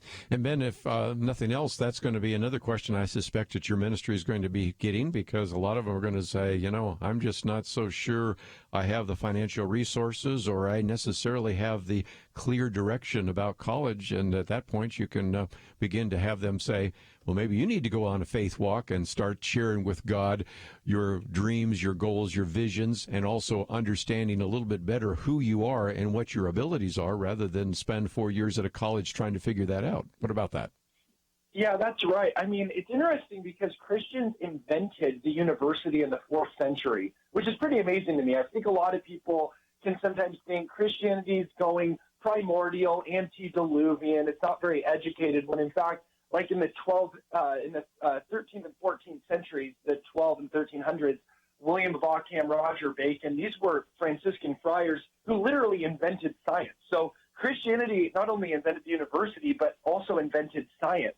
It founded hospitals, the whole 9 yards. So what I think is really fascinating is, as important as education is, Jonathan had a good point. A lot of people are getting degrees, and then they change their mind afterwards, like they're 22 and like, I want to do something else. Or even if they have those degrees, it can be hard to get into that field or profession. So I just want to encourage people, now is the time more than ever to ask God for wisdom, and he will give it without scolding, the Bible says, when we ask in faith. So now is the time for some serious prayer walks. Well, let's, if we can, take a break. And when we come back, we talked about cynicism. I thought it'd be appropriate to deal with the unjust death of George Floyd and what has happened up there in Minnesota. I know we have broadcasts up there as well. And if you think about this is not the first time we've had some of that. You can go to Philando Castile, for example, Letitia Harlan's. But in this case, I think everybody now probably has seen the death of George Floyd. We know, of course, what the Minnesota Police Department has done. But again, there's a level of cynicism about the economy. But I would certainly say for not only our African-American listeners, but I think for most Americans, just a real cynicism about what is happening in the streets. And that's, of course, just the most recent example. So I thought I'd go around the round table, get your thoughts about that as well. And if you'd like to join us, 1-800-351-1212. We'll be back right after this.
Now, back to Point of View, your listener-supported source for truth.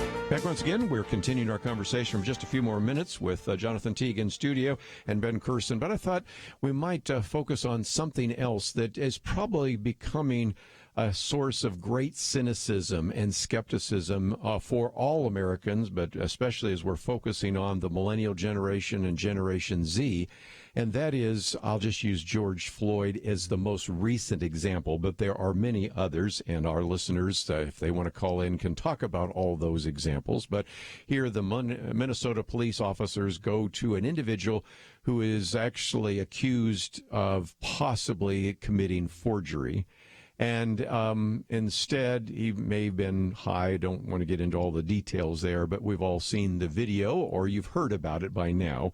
And you have a bystander recording this where the officer is driving his knee down to the neck of George Floyd, and essentially kills him. Now, we may find out later that there were mitigating factors with an autopsy, but I don't think anybody looking at this can't come to the obvious conclusion that, again, if you resist arrest, if you're African American, it's real likely that you will die. And this level of cynicism, which would have been unthinkable, say, 10 or 20 years ago, has been motivated by all sorts of different actions. And I think it just illustrates, again, one of the reasons why you have a whole generation going, I'm just not sure I believe in anything anymore, and I'm really becoming very cynical about life.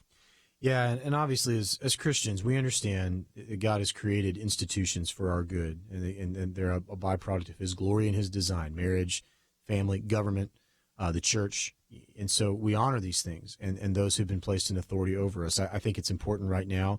I've been reading a lot of comments the last few days about this of various pastors and thinkers that I respect and follow, and others that I respect but maybe don't agree with.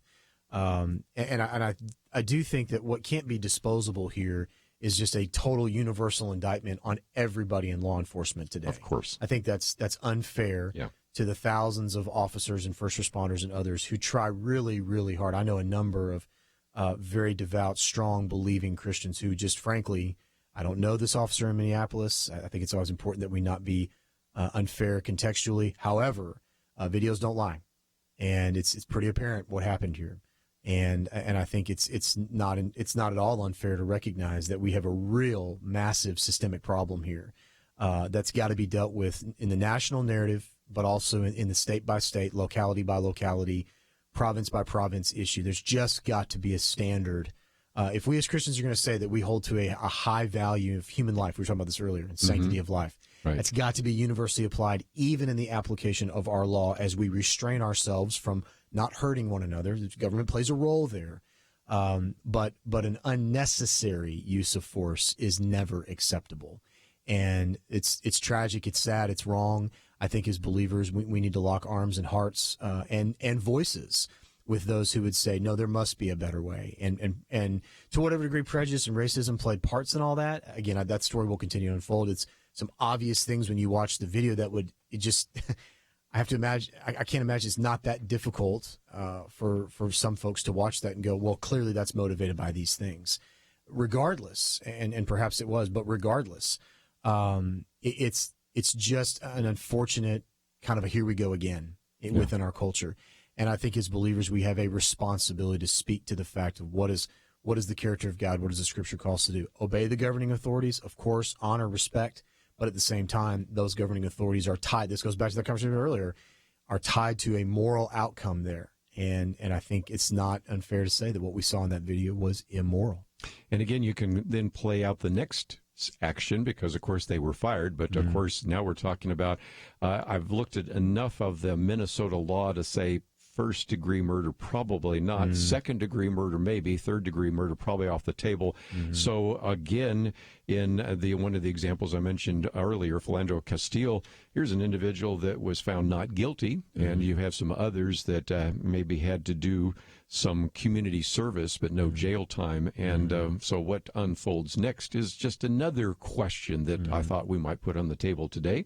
But, Ben, I know that, again, when we talk about the younger generation, some of them just wonder whether or not the world is safe, whether the world is fair, and these kinds of incidents just feed into that, don't they?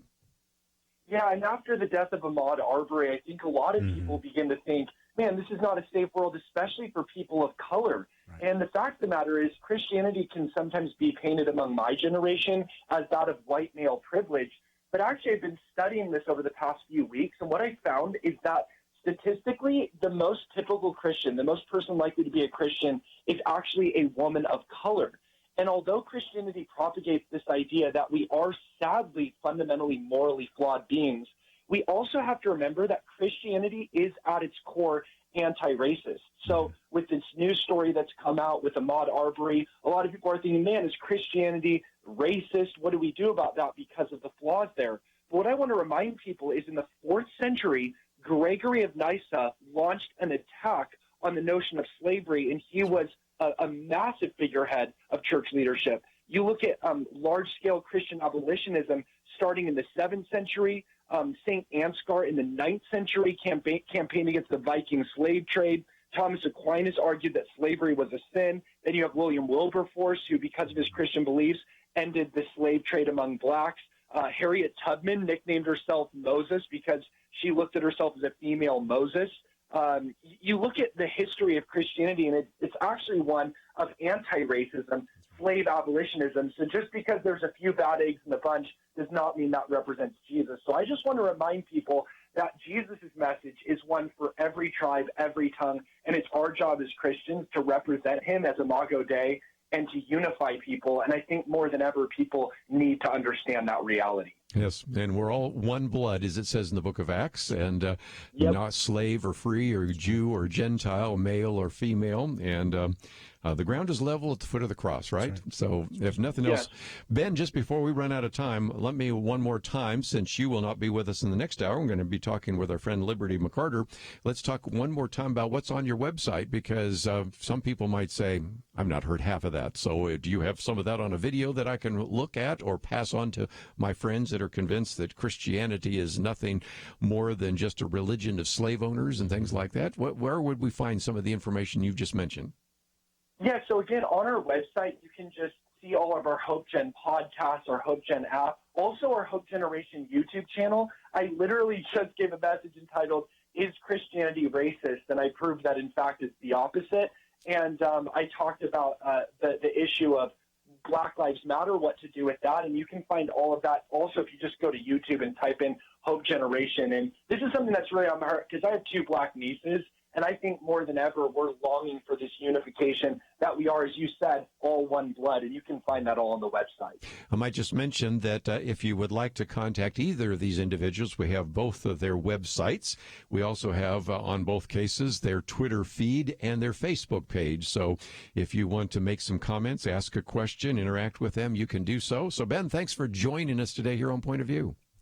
Love you guys so much, and I can't wait to talk again soon. All right, let's take a break, and when we come back, we've talked about a couple of things. We've talked about the world isn't safe. We've also talked about, maybe the lost generation's uncertain future. We also say, well, how do we address maybe some of these different opinions about the virus? And Liberty McArtor is with us after the next segment, and we're going to talk about loving your neighbor with different coronavirus opinions, which kind of gets us into all sorts of things of how do we judge some of these videos we see? How do we interact with people? How do we engage in what we call civility? In my booklet on the politicized culture has about half of it on just biblical principles of civility. So we're going to talk about some of that, how to engage in a meaningful discussion, and most importantly, how to reach out to the youngest generations. We'll take a break and have more right after these important messages. Having civil conversations about important issues seems to be harder and harder. Various media outlets tell people what they should believe, why they should be outraged, and getting people to actually think, well, it can be difficult. Whether it's the gospel, tax issues, social policy, or just about anything else, you need to have solid information and clear thinking to address the hard issues. You need God's truth applied. And that's what you get in less than 2 minutes with Point of View's Viewpoints Commentary, a daily resource to help you be informed and think through the things we need to be talking about. It is free and will arrive in your inbox each day when you visit pointofview.net/signup. Sometimes we know we should say something, but we're silent because we're not quite sure what to say. Viewpoints Commentary can help you break the silence and change the narrative. It can make you a more equipped agent for truth. Get your free subscription to the Viewpoints Commentary at pointofview.net/signup.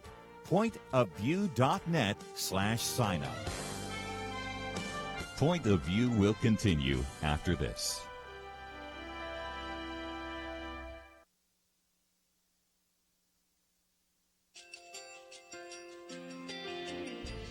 I just want to thank you so much for all the wonderful programming you have.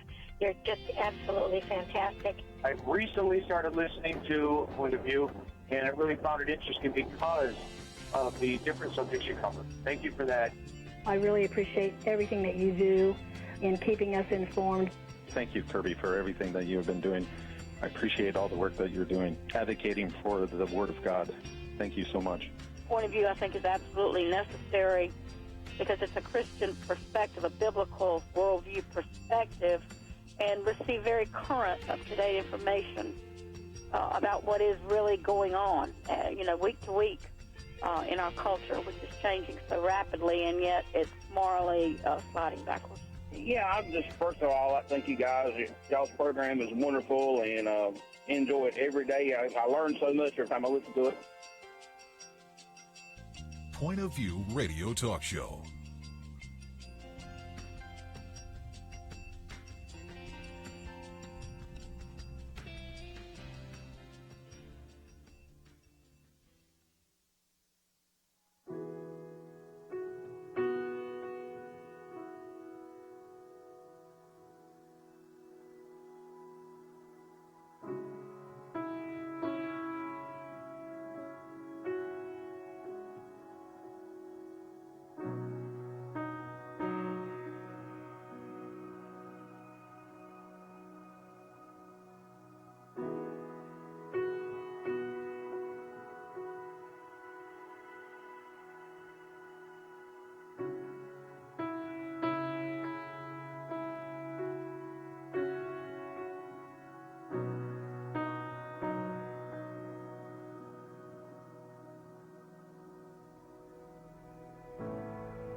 Hi, this is Kerby Anderson. You know, each day we take on the tough issues and provide a biblical perspective to them. The topics we cover are wide-ranging: apologetics, theology, prophecy, creation and evolution, intelligent design, marriage, family, child-rearing, the millennial generation, trends in society, politics, economics, business, religious liberty, the Constitution, public policy, foreign policy, military policy, tensions in the Middle East, abortion, homosexuality, pornography, sexual ethics, media, technology, history, and America's godly heritage.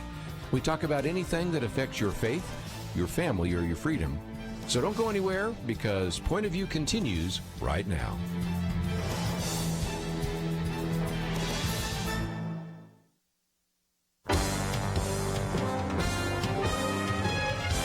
Across America, live. This is Point of View.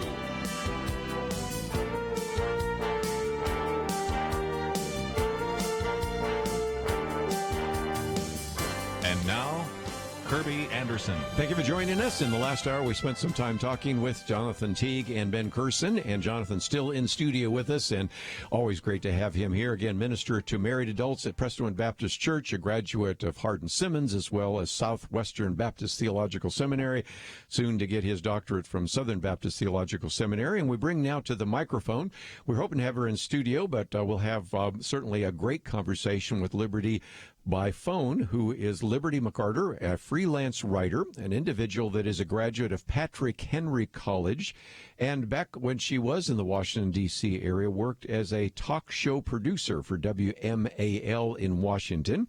We know her as an individual that writes so many great articles for The Stream, and also has been writing some great material for us here at Point of View. Kelly Shackelford will be sitting in that chair over there tomorrow. Of course, had hired her, and she was at First Liberty, but now also is an individual that writes so many great articles. And one of those, which we're going to talk about, is loving your neighbor with different coronavirus opinions, because that gets us into the whole issue of civility. But Liberty, first of all, thank you for joining us today here on Point of View.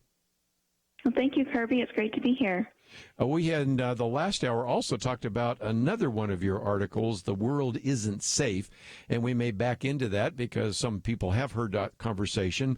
But I thought for just a minute, since we are in the midst of this pandemic, and we all certainly want to talk about how we can interact with the younger generation, whether it's Generation Y or Generation Z. But I don't care what your age is. I love how you start the article. You're either a mindless lemming for believing everything the government told you about COVID-19, and I have run into some of those people, by the way, or and going along with restrictions, or you're a heartless jerk who cares more about making money than old people dying. At least that's the impression you get from social media. So that was one of the reasons, Liberty, you felt that you needed to write that. We seem to have been polarized in two very different camps, haven't we?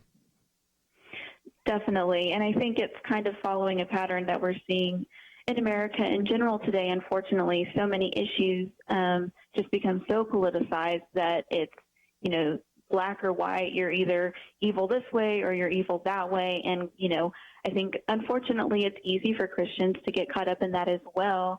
And sometimes we have to just pause and take a step back and say, okay, let's try to really dialogue with the people that we disagree with. And maybe they have some reasons, for their actions or why they're feeling the way they are. And Jonathan, we just talked a minute ago about the death of George Floyd, and so you can get into the issue of race, and get into the issue of climate change, and get in this case, the issue of the pandemic. It does seem to me that I wrote this booklet a couple of years ago. I think need to update it on the politicized culture that we live in today, right? Well, there's no question, yeah. And it really is, I think, as we continue to see the coronavirus story, and it really is a narrative unfolding. I love kind of how Liberty opens up her thoughts here, because that juxtaposition of there's clearly only two options, right? Well, no, social media, these don't have to be my only options. There is a holy middle here that we can walk, of recognizing that people have to work to live. That's just real. But we also have to honor life. And I do think there are balances that can and should be struck here as believers, where if you can, you should, and if you shouldn't, don't. And this idea, I had a conversation with another teacher at Prestonwood about this some weeks ago, when we were just doing some encouragements for some folks. I know you and I both teach classes there at our church, Kerby, and we were talking about this topic of neighboring well and the idea that the coronavirus story, the pandemic, is really going to be a story when it's all said and done, when we zoom out to whatever degree this all ends, right? It's going to be when you sort of go back and hit rewind and watch how did Christians in the church respond, because we can actually be the pace setters during this season. We can set the trend and the tone for how we live together through this pandemic. Well, Liberty, let me come to you for just a minute, because sometimes when I teach on ethics, and here's my book on Christian ethics in plain language, which has been used at a lot of universities, I take people oftentimes to Romans 14, and that's your first article and argument, if you will, and that is to make sure that arguments don't divide you. And the illustration in Romans 14, for people that are not seminary educated, like Jonathan, are the fact that it's meat sacrificed to idols. And there is a sense in which some things are very definitely black and white, but there are some that are a little bit more gray. And it seems to me, Liberty, that what you talk about there is that we might certainly recognize that people can be given the freedom to disagree, and we can do that without being disagreeable, right? Right. And I think that there's a lot of things, in our culture today surrounding us that we make black or white that really aren't. And we tend to say, if you vote this way, you're not a believer, or if you're a believer, you have to vote this way, or if you're really a Christian that cares about life, then you have to hold this opinion, and if you don't, then I can't respect you. And we're making everything, kind of almost salvific in nature, when in reality there's, relatively few things that we have to take that, hard line of a stance on. And so with a lot of what we have, it's like, Paul writes about all things are permissible, but not all things are beneficial. So we kind of have to weigh that as well and say, what's more important here, keeping unity with my brothers and sisters in Christ and, keeping dialogue open with them and respecting what their opinions might be and fostering that oneness, or holding on to something that I have, yes, the liberty to do, but it might not be beneficial for my neighbors. And it does seem to me, Jonathan, sometimes that when we're dealing with this politicized culture, if we can just simply say, look, I'm willing to listen and hear what you have to say. We may, at the end, disagree. Dennis Prager, who's been on this program with us before, sometimes simply says, look, I'm not looking for agreement, but I am looking for clarity. Matter of fact, I watched a discussion he did at the University of California at Berkeley. Now, I was born in Berkeley, and I can tell you it's a pretty liberal place. And so when a person like Dennis Prager, who is an Orthodox Jew who believes that there is a God and is a conservative, walks on the campus, it's sometimes hard to have a dialogue. But he was having a dialogue with a few other students that obviously were on the other side of the issue. And he said, what I'm looking for here is clarity. Can at least both of us understand what each person is saying? And oftentimes what happens is you say, oh, I didn't know you believe that, right? Well, yeah, because there's so much, and I think Liberty, in so many ways, you drive at this in what you've written here. It's so helpful because I think we're so antagonized against one another, to just what Liberty was saying a moment ago, that it's almost become counterintuitive to stop and listen. And so the idea that I could learn from you, or at the minimum, listen to you. And so when you get into a pandemic situation, right, and you get into a situation where now we've got to make extreme moral choices here about how we're going to do this or that. Is the state going to open? Is it going to close? Is it irresponsible and mean-spirited to go back to the beach, or is it just, completely cloistered and irrational to stay at home? And all of these conclusions that we draw, and this goes back to that pluralism issue, right? If, it's the ultimate litmus test of my way, your way, our way. There is no way. No, there has to be only one way, and the one way is you can't go to work and you have to stay at home. And all of the visceral reaction that we've had to that, on every level of society, it's proven that we've got to listen better to each other. Let's take a break, and when we come back, we'll continue looking at some of these other principles. Each one, I think, is very helpful to think about how to address some of these controversial issues. And as always, if you'd like to join us, 1-800-351-1212. We'll be right back.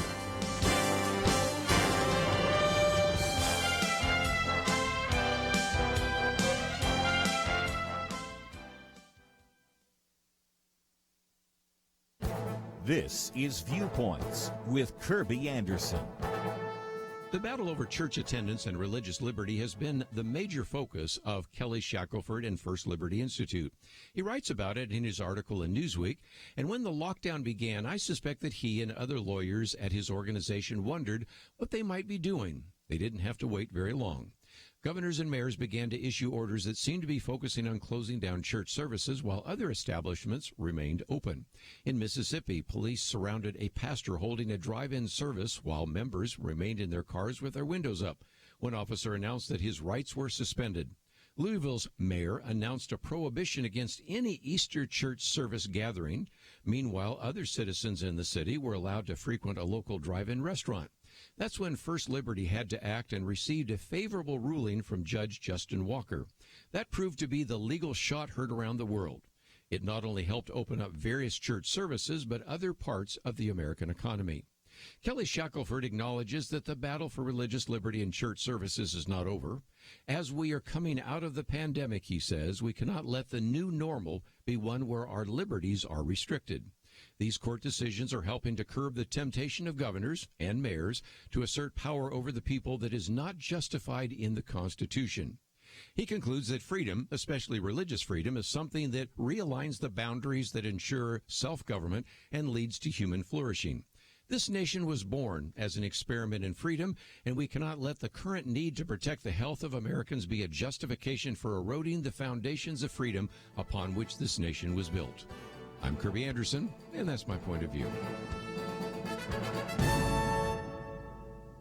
Take Kerby and the Point of View team with you on the go with the Point of View app. Search for Point of View Radio at the Apple or Google Play stores.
You're listening to Point of View, your listener-supported source for truth. Back once again, if you'd like to join our conversation, 1-800-351-1212. Jonathan Teague with us, as well as Liberty McArtor.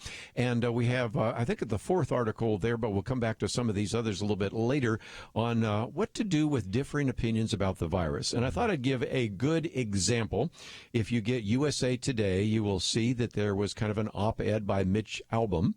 And I love how Jim Garrity puts it. He says he chooses to frame the debate in the least useful, most demagogic way. But don't take his word for it. Let's look at this.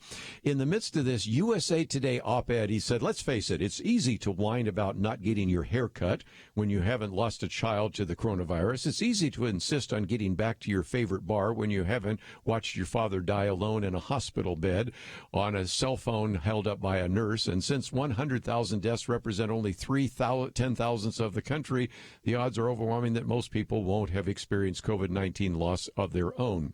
Well, Jim Garrity says, you know, when 41 million people have signed up for unemployment since the outbreak began, and you're characterizing that as whining about not getting your hair cut, that's not listening well, right? No, I don't think it is. And even if you want to lean into a historical perspective, the closest thing we have in the American story is the pandemic of 1918. Right. Which, if you look at the history of it, snuck up in a very nefarious way in small military installations in the Midwest. And our soldiers went over with it and didn't know and came back and spread it in our cities, ironically, in victory parades when the war was over. Yes. In Baltimore, Philadelphia, and other places, and churches were experiencing the same thing. And so I think it's kind of interesting enough, it's the only historical template we have to draw from. In fact, you'll hear now more and more and more our government voices helping us contextualize it. They'll talk about the pandemic of 1918. It's not even remotely close from an apples and apples standpoint because there's things we hadn't vaccinated or sanitation person to person we didn't fully understand. But I think it does reveal the fact that, we've talked a lot about today about this human frailty, and the reality is that our bodies are susceptible to disease. That's true. And in ways that we can't always visibly calculate and see. And so I think it is very reductive to say that, well, your reaction to coronavirus is just based on this.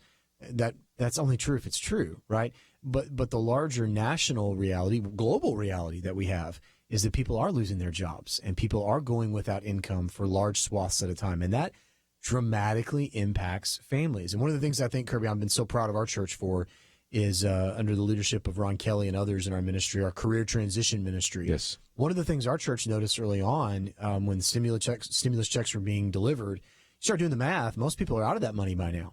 And so if you've experienced furlough or job loss, what do? I was so proud of our church and just being a voice and champion what Ron's doing of helping people in our city get connected, get job training, get networked, and be able to get back into employment as soon as we possibly can. There's blocking and tackling things that churches can do right now and Christians can do right now. If you're a Christian business owner and you've got a chance to hire, broadcast that, get that out there, figure out things you can do. I love to see creative employers out there where they're like at Ford, where they're pivoting and saying, we're not going to fire anybody. And we're going to find ways to reemploy our people and get them to do different things until all this makes sense. So it's pretty cool to watch American ingenuity through all this as well and see how we respond and be creative during this season. I might just mention again, we have a link to Prestonwood. So if people that are maybe pastors right now saying, what could I do in my church? Maybe I can learn from you. You don't have to reinvent the wheel, just simply contact you. So that's a good example. Yeah. Liberty, let me come to you for just a few minutes because we want to work our way through these three arguments. And the first one is don't let arguments divide you. And you raise a good point. Sometimes when we get involved in a real heated argument about the pandemic, we perhaps prevent the possibility of being able to share the gospel because in some respects what you point out is a calm, open-minded dialogue is probably good, but challenging someone, putting them on the spot, making fun of them might cause them to not only reject you, but reject the Christian faith, right? Right, and I think the op-ed that you were speaking of a minute ago actually gives us a good example because, yes, there are so many people who have lost their jobs, but there are those who also, have had that heartbreaking experience. I have a few friends who have lost family members due to COVID-19, and it is a horrible experience. Other people may be in fear because, they have a loved one who is immunocompromised, and it's an especially, large risk to them. And so no matter, you don't know the personal circumstances, that the person you're talking to might be dealing with, which is why I think we have to be really careful not to just get so focused on a debate and proving that you're right or proving that, well, this is my freedom to act this way, but think, okay, what is going on in their personal life that if I come across, so dogmatic on this one point, they might see it as insensitive and that I'm not valuing the very real struggles and things that they're dealing with right now. Another point you make is to be humble when you talk with people that disagree with you. And even in my little booklet, I give a quote from Philippians 2:3, do nothing from selfishness or empty conceit, but with humility of mind, let each of you regard one another as more important than himself. And it does seem to me that if nothing else, sometimes what we find is if we're willing to listen to individuals and willing to have some level of humility, sometimes we can say, that alternative viewpoint, it's got a good point, and so in some respects, we as believers should be humble because we might, as you've pointed out, not be 100% right. Right, and especially now, this is such a dynamic situation. Things are changing every single day, and the only person who has a monopoly on the truth is God. So, the rest of us, we're just trying to do, figure our way through with the information that we have. And so, yeah, I definitely think it's good to remember, stay well informed, do your research, learn as much as you can, but don't assume that your side, or the people that you're listening to or the resources that you're reading have the only valid information out there, you might be able to learn something, and realize that, hey, there's probably grains of truth on both sides of this, and we have to do the best we can with that. Jonathan, I never have figured this out, having had a father that was in politics and running for office and things like that, but there's always been this idea that you never admit you're wrong in the political sphere. And lately, I was kind of shocked. Now, I don't hear it from the president, but I have heard from the vice president. I've heard it from Dr. Fauci and a couple of others to say I was wrong, which I appreciate because, which is it? Is it mask or not mask? Is it easy to catch? Is it not easy to catch? I mean, there have been so many mistakes, so many things that we've learned as we go along, that level of humility that sometimes we don't see in some of our political leaders has actually been manifested recently. Well, it's interesting because, it seems as though to survive in politics, to use a word that Liberty used, I think she's so right, you have to honestly always be dogmatic. Yeah. And it seems as though there's a constant appeal to a base that's sort of forcing that narrative. And so there's sort of this kind of intrinsic or symbiotic relationship. I think this is what people want me to say. So I say it, and then we'll find out if it's true. And I think authentic leadership, which right now everybody in our government, from our president all the way down, has an opportunity to continue to walk in and show us, not just because it's an election year, but I think authentic leadership is where you're willing to concede that you couldn't have seen every eventuality. And so you're adapting and you're overcoming as you go. And I think if Americans had any idea how much stuff we fumbled in World War II because we just didn't have the constant media presence, it would shock us how much harder that war was to win than we realized. And I think it's one byproduct of what we have, this constant microscopic word, overview of every word our politicians say. They have to be right.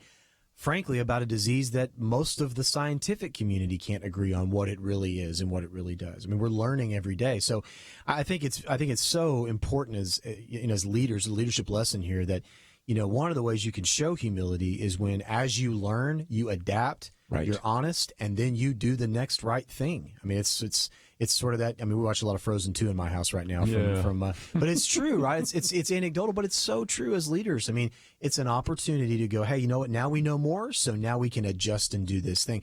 But unfortunately, culturally, we're so politicized, we don't leave a lot of margin for error amongst ourselves.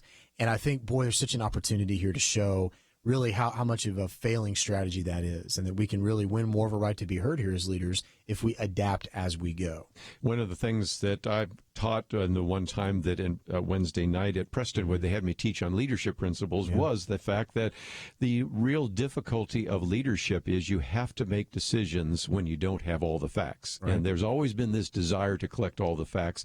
And I've seen presidents just become incapacitated because they need to get more information, but sometimes you just have to go with what you know. Yep.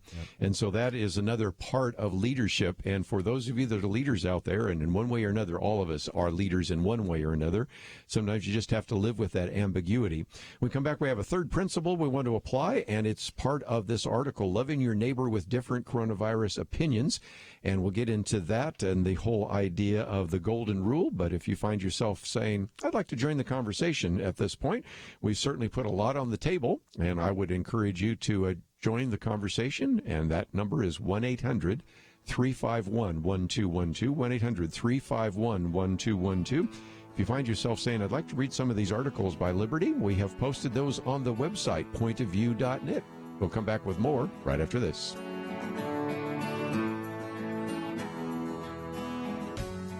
"2020. Is there anything important happening this year? Well, not unless you consider major disputes in various Christian denominations, international tensions over a flu epidemic, economic uncertainties, and a presidential election important. Question: where will you get real news, credible opinion, clear biblical thinking on the things that matter most?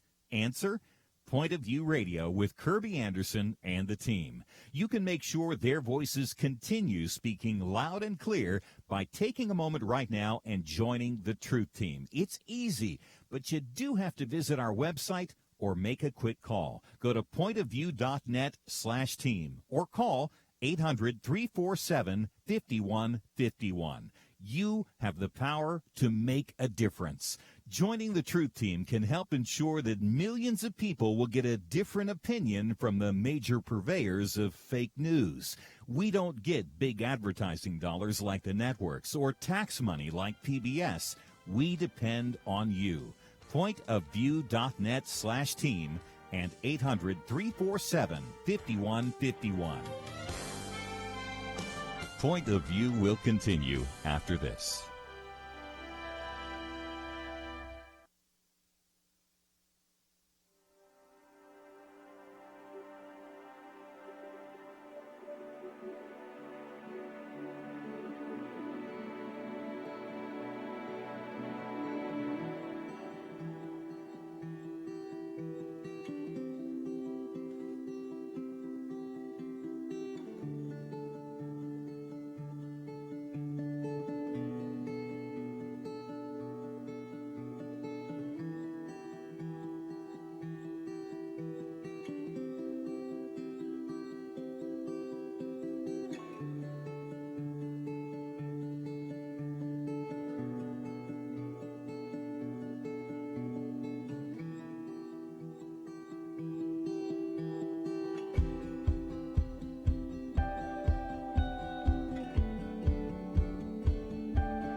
You are listening to Point of View.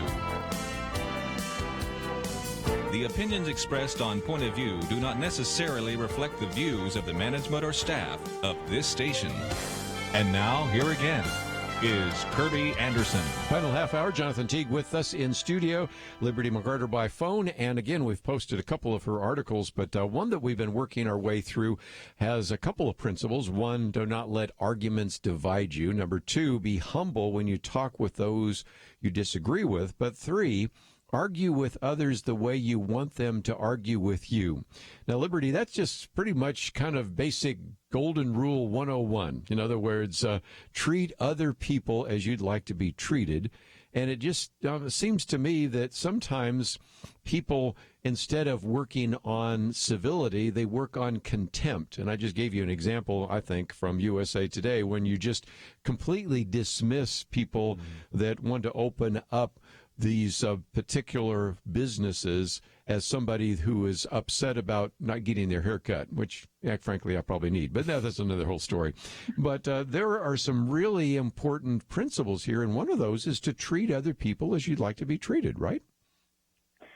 Right. And I just think that one of the ways we could do that is to focus on what you have in common with people, because I think at the heart of this, a lot of people are afraid. A lot of people want to be safe, both health-wise and also economically.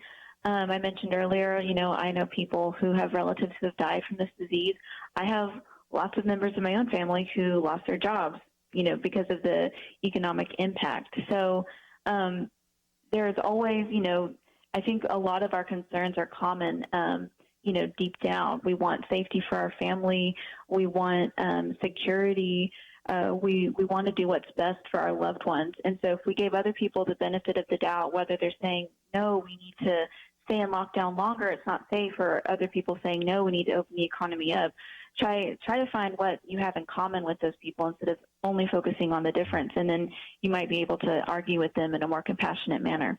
I might just mention, too, we'll get to your article on Gen Z, finding the world isn't safe. But I thought, Jonathan, for just a minute, there's another principle here. Don't jump to conclusions. And I thought I'd use a good example, and that is the story of Amy Cooper and Christian Cooper. And if you're not familiar, let me just walk through, because what you have is she is walking her dog without a leash.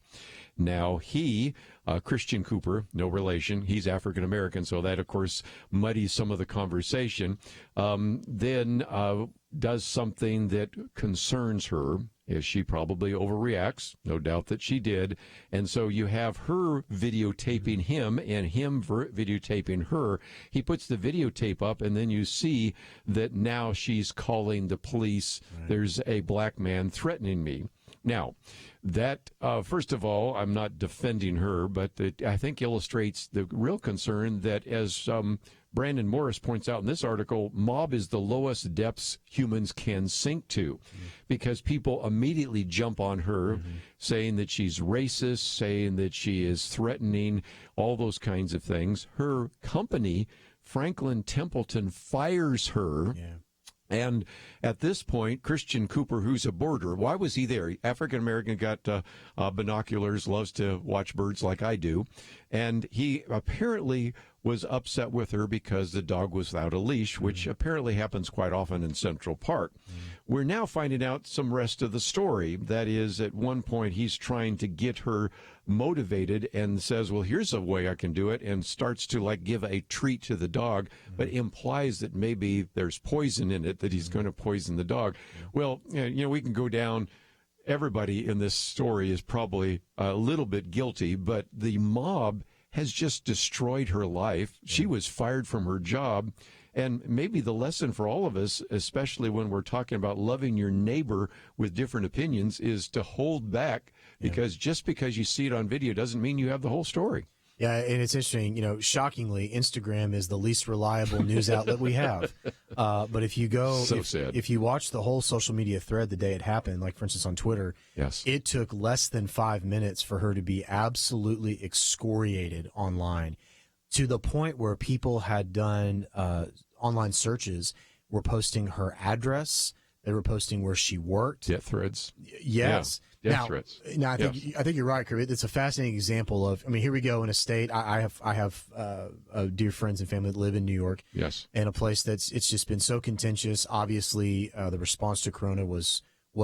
They did, like other states, what they thought they needed to do, could do, should do, all these different things that, political motivators, all that kind of stuff. People were dying. People were getting sick. It's a massively condensed place to live. A lot of people in a small acreage of land. So, my goodness, I mean, to Liberty's point here, the golden rule application couldn't be more apropos. And here's a great example where we get folks that finally get to go outside and get to go out in public shared space, and that's important. Maybe we don't pick up our phones as our first reaction. Yes. Maybe we don't. That's caused a lot of this, didn't it? Maybe we don't start recording each other.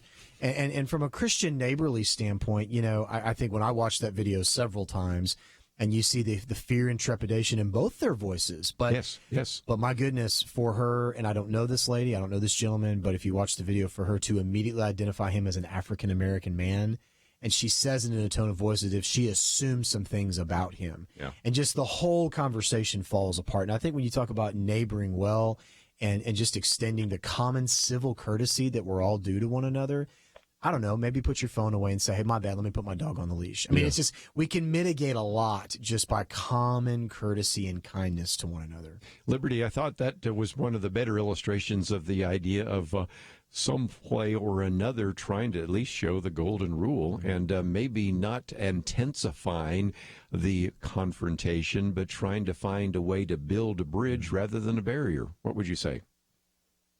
Definitely, yeah. The building a bridge, I think that is a very appropriate, kind of mantra for our time. There's so much tension, going on. And like you said, there's always, it always seems that there's more to the story. There's always something going on in somebody else's personal life. And we are just so quick to jump to conclusions. And even if something, even if there is something wrong with, somebody's behavior and someone's actions, like we can't ignore that. It's good to call it out, but the mob mentality of just, immediately jumping to conclusions no matter what, immediately, it's not about calling it out and actually working, for better understanding and more unity and as cliche as it sounds, a better tomorrow, like where we're all making progress. It's just about destruction and revenge. And so, again, if we just, especially as Christians, take the lead on this and try to set an example of, I'm going to engage with my neighbor. I'm going to call out wrong when I see it, but I'm going to do it in a constructive way, and we're going to try to work more toward understanding each other rather than just trying to destroy each other and, build those bridges. And society would be so much better off if we just committed to do that on a daily basis. Your first article that we've posted here is Gen Z is finding the world isn't safe, and that's part of this. Nobody feels safe, and especially for a generation, you quote from Ben Bennett, who's been on the program with us, works with Josh McDowell, who actually said, I think for Gen Z, this pandemic is leading many to believe at a deep, deep level for the first time the world isn't safe.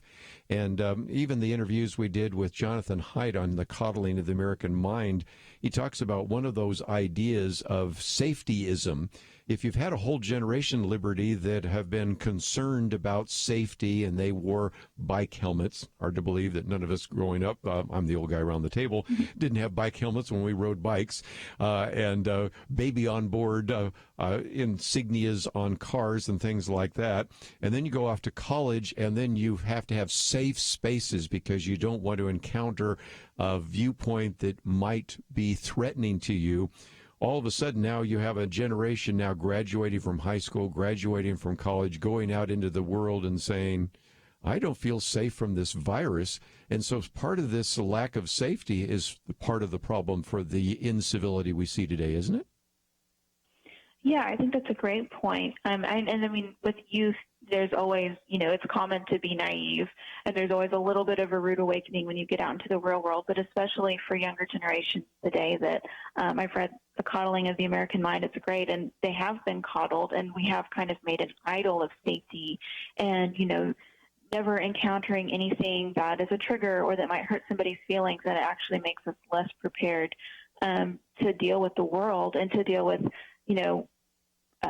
crises in the real world or even just differing opinions and people who disagree. And we've made an idol out of that. And I think, that as well as a legitimate crisis, economic and health-wise that the Gen Z is kind of coming of age to, that makes it a very precarious time for them. But it's good to understand the kind of that background of, maybe that is leading a lot of the reactions that we're seeing today is that we've been raised to be safe and to idolize that and not really know how to deal with the world that is not safe. Let me take a break, and when we come back, we'll maybe talk about whether or not that provides, if you will, an evangelistic opportunity. You know, the question, is Christianity true, isn't so much the question. Instead, is Christianity good? And what about if I do, I'm convinced that there are some real challenges in the world. Well, how do we think about that from a biblical point of view? We got a lot more to cover, and we will do so right after these messages.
Now, back to Point of View, your listener-supported source for truth. Back for a few more minutes. Let me just mention we have a number of articles here today.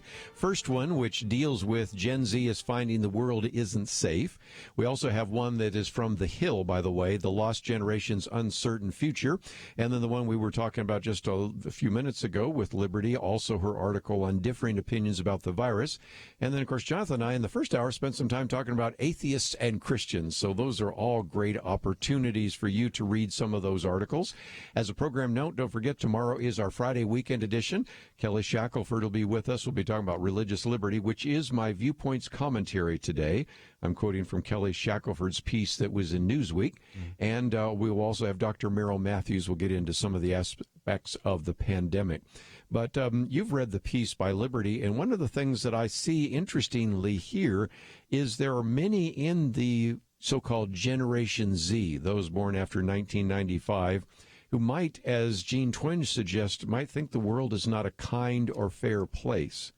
And so it seems to me that this is a place where Christians can say, well, the world is fallen, but there is ultimate justice, there is truth, and as a culture that you are really challenging right now, you can find those answers in the gospel. You can.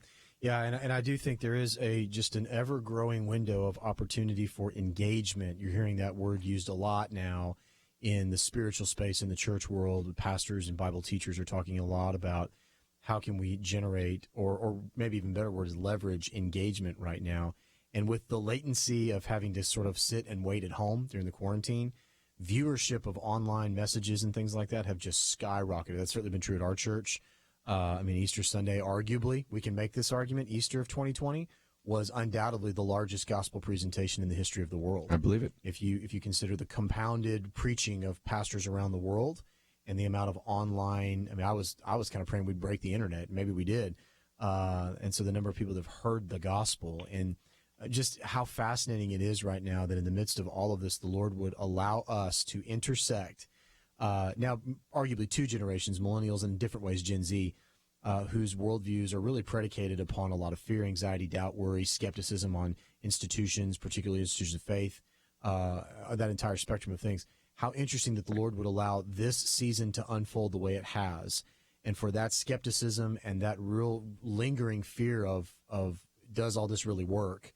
Is it really pragmatic? Is it real? To intersect with arguably the largest amount of content from Christianity to ever go out to the world is all intersecting at the same time. I don't think that's coincidence.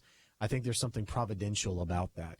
And I think if we'll just continue to be faithful as the body of Christ to leverage the moment and speak into, a lot of what Liberty said here, love and grace and being neighborly, all the things that Jesus was always talking about, I think it helps us on the end of this win the right. I talk about this a lot, Kerby, about this idea of earning the authority that you need, right? Win the right, to be able to speak truth into a generation that's very shaky and unstable as it relates to the merits of that truth. I think this is a window God can use us to do that.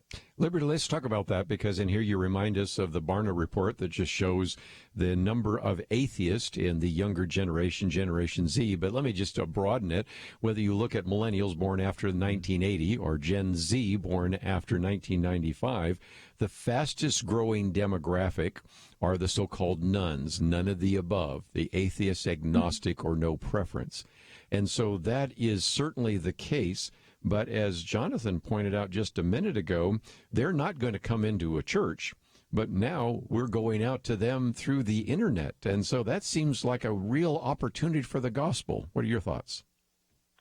It definitely is. These youngest two generations are more socially engaged online than any other. Obviously, we've been raised with the internet, and I think one thing for Christians to keep in mind as we're doing outreach is why both millennials and Generation Z say that religion is a problem for them. And that Barna report said that the problem of evil and suffering is a deal breaker. Both millennials and Gen Z are very socially oriented, so at the same time that my peers are abandoning religion, we also have a deep sense of, wanting to bring justice about. And we hear the term social justice and can debate about politically what that means and whether it's good. But at the heart of it, I think, is a lot of young people seeing a lot of wrong in the world. And they haven't really been raised with a biblical worldview to understand why. And so to them, they're like, well, if God exists, why is he allowing all this evil to exist? And so as we reach out, whether it's through online videos or content or conversations,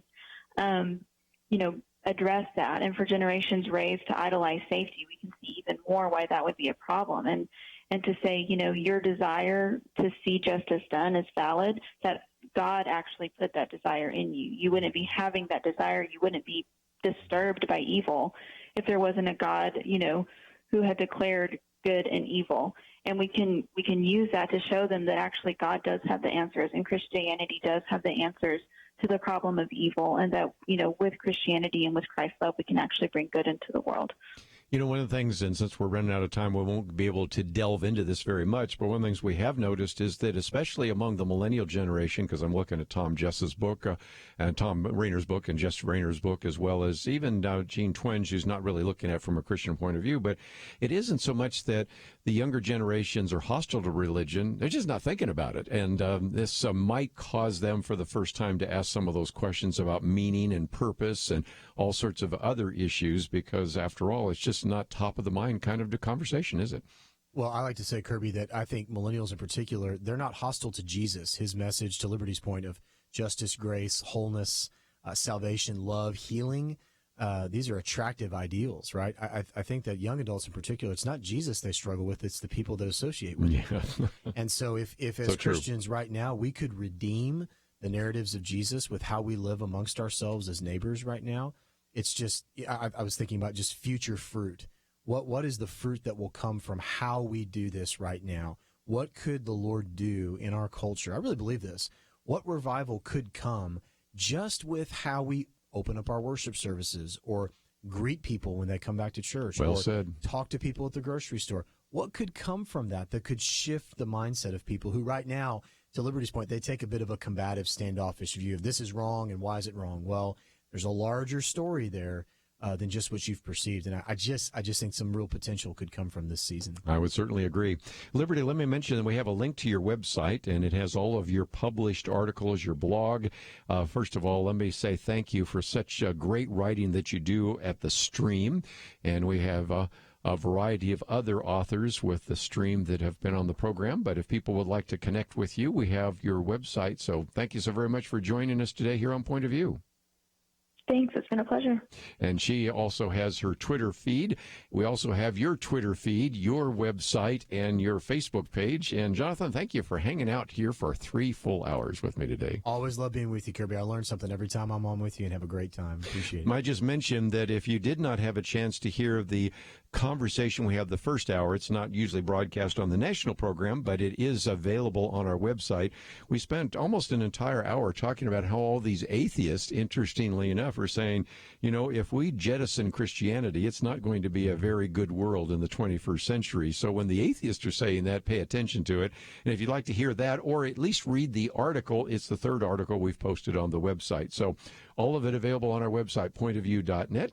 Just before I say goodbye, let me just mention we have a couple of things. First of all, we have my Viewpoints commentary up there today. And if you have not had a chance to read that, that is something that will very definitely set us up for our conversation tomorrow with Kelly Shackelford. We'll also have Dr. Merrill Matthews with us as well. The take action item, should the government trace your contacts? Some of you wanted to address that issue, and there's a piece of legislation before Congress, so you can contact your elected representatives about that. And, of course, most importantly, we've posted many of the articles and many of the links that you might need. That's all we have for today. I want to thank Andrew for his help behind the scene, as well as for Ivy and Steve for their help producing the program. We'll see you back here tomorrow, right here on Point of View. Having civil conversations about important issues seems to be harder and harder. Various media outlets tell people what they should believe, why they should be outraged, and getting people to actually think, well, it can be difficult.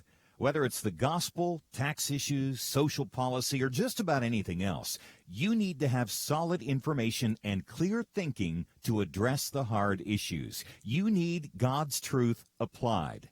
And that's what you get in less than 2 minutes with Point of View's Viewpoints Commentary, a daily resource to help you be informed and think through the things we need to be talking about.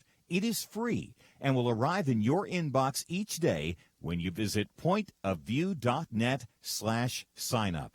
Sometimes we know we should say something, but we're silent because we're not quite sure what to say. Viewpoints Commentary can help you break the silence and change the narrative. It can make you a more equipped agent for truth. Get your free subscription to the Viewpoints Commentary at pointofview.net/signup. pointofview.net/signup. Point of View is produced by Point of View Ministries.